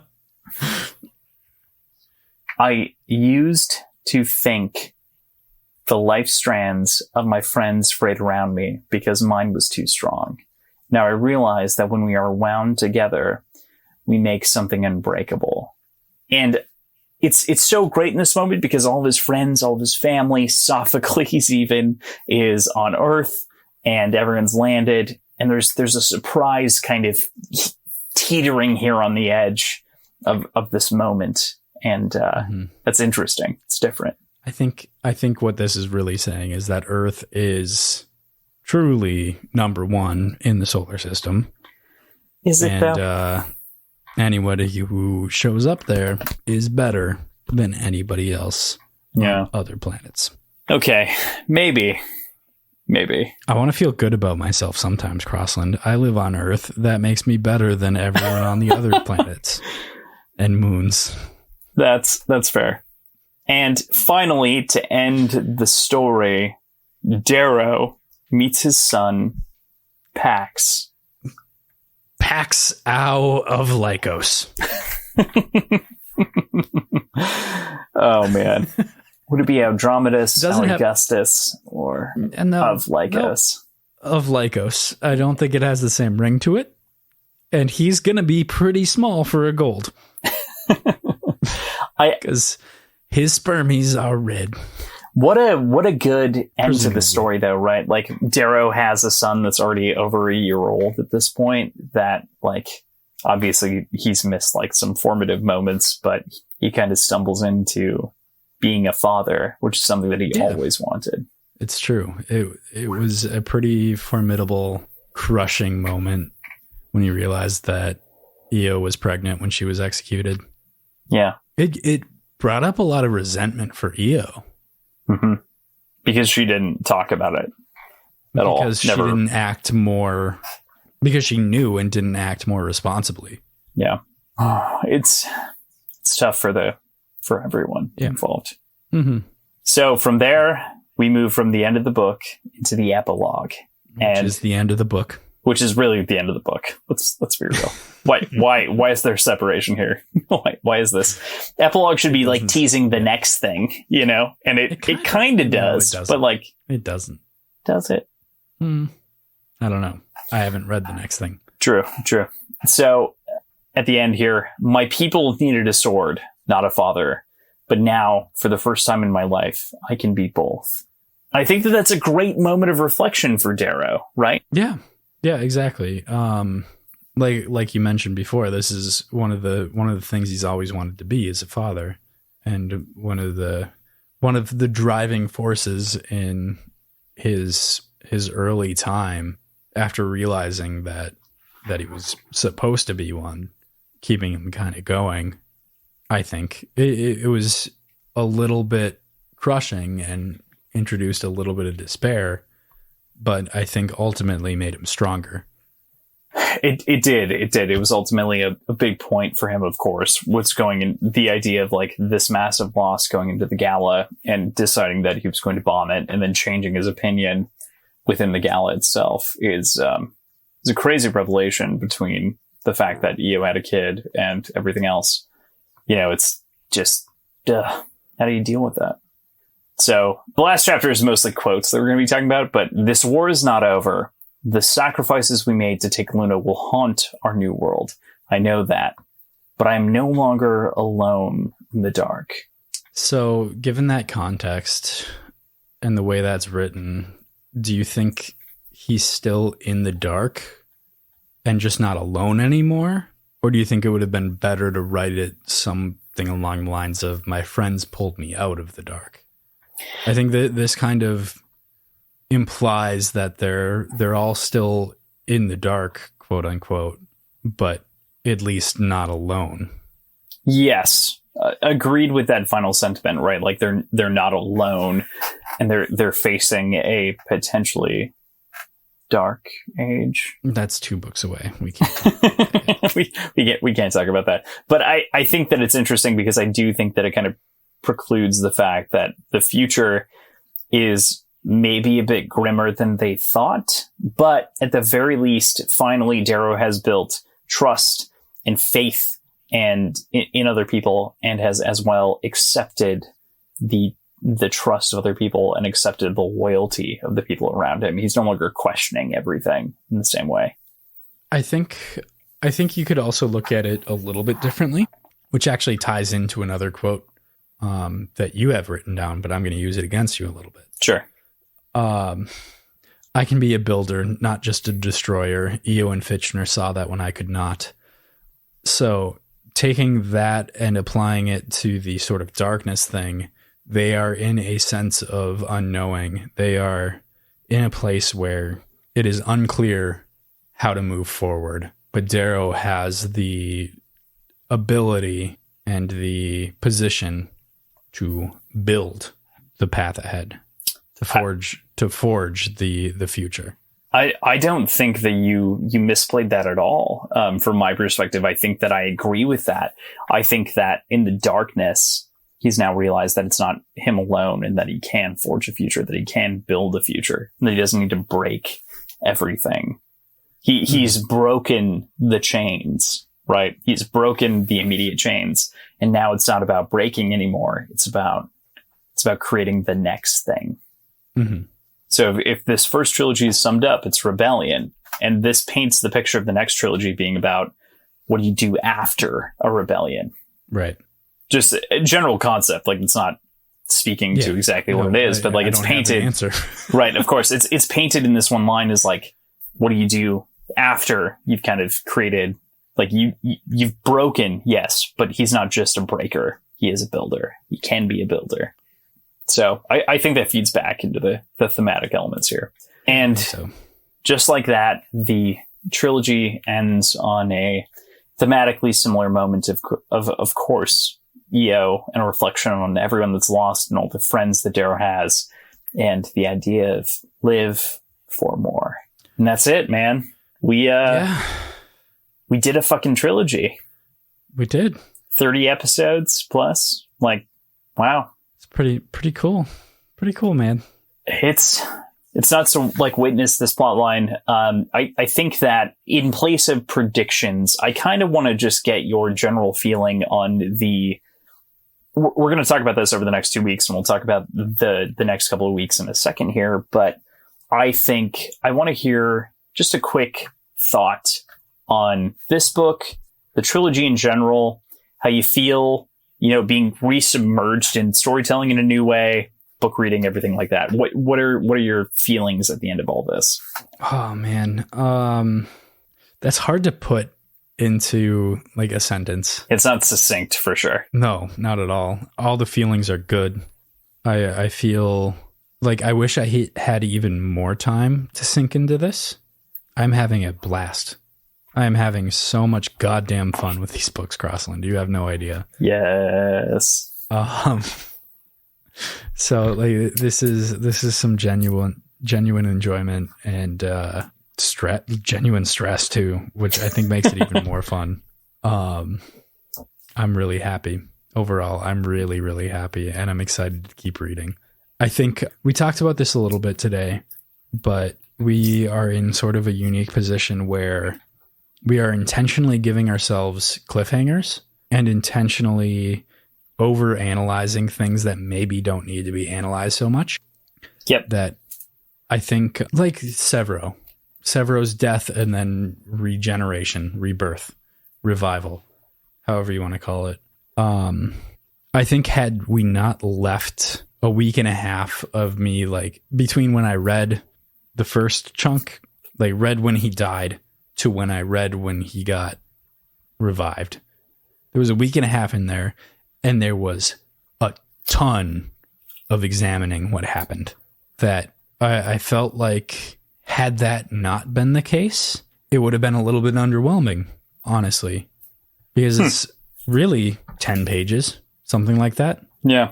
Maybe more, but not that much more between when he dies and when he comes back. Like, I feel like it would have been a little bit underwhelming and a little bit cheap. But the fact that you chose kind of the perfect spot to call it a week, and then the fact that we do so much scrutiny, it made the payoff really, really strong. That's great. I'm curious what the average reader experiences in moments like that. Like, am I experiencing this in an artificial way? Is this the typical experience of a reader, or is it kind of a byproduct of the fact that we do this format of a show? Yeah. Either way, I'm enjoying it, and I don't want to change it, but I am curious I'm curious because of the fact that there are people that we know and our there are friends of ours that are reading this book, and I kind of want to know what their experience is, if it's any different in a significant way than what I experience because of just the format. You know what? And I think that actually lends to a really good idea. I think that this is a good spot for us to maybe ask our first audience question. We've got 3 weeks basically before we start Iron Gold. And I think this is a good space for you to write us in at our email or Twitter or Instagram, whichever way you want to do it, and send us something about how you experience the end of this trilogy. Tell us about your experience with the end of the books. Tell us about the way that you reflect on the whole thing, anything in that space. Mm-hmm. Yeah. We'll talk about it. Or just comments on things that we've said in general. Yeah. Also I'd love to hear that. Because what do you think? Do you think that, what was your experience the first time you read it? Man, my experience the first time that I went through this, I had, obviously, because I've been through this a number of times, I'm picking up on some of kind of the subtextual things, like some of the poetry and some of the things that are broken down. The first time that I read through this, though, I was pretty much entranced. I could not stop in any context, in any way. One of our very close friends who recorded a final episode on our practice podcast, Bill, he listened to these books after I did, and I think he had the same kind of experience where he raced through the original trilogy because there was no other option. It didn't feel like there was another way to do it. And at times that was good, but at times you miss kind of a lot of the subtle work that Pierce Brown does to either lay the foundation for later choices or lay the foundation for some of these deep characters. And man, I can tell you from my experience in reading fiction that there are few stories that are this good. And it kind of feels sad to start on this for our podcast that's going to be tackling fiction in general going forward. After, we finish, of course, The Red Rising, but like tackling series and books and stuff like that. But this is such a good benchmark to measure everything else against too, because this is top tier modern fiction. Right. So I'm both upset, not upset. I loved this book series reading it the first time. And I think that there are a few things that match it. And also, man, I did not catch that much shit as we did. Reading through it slowly and kind of piecemealing it is a very different experience. And I'm happy to get to do that. Yeah. Yeah.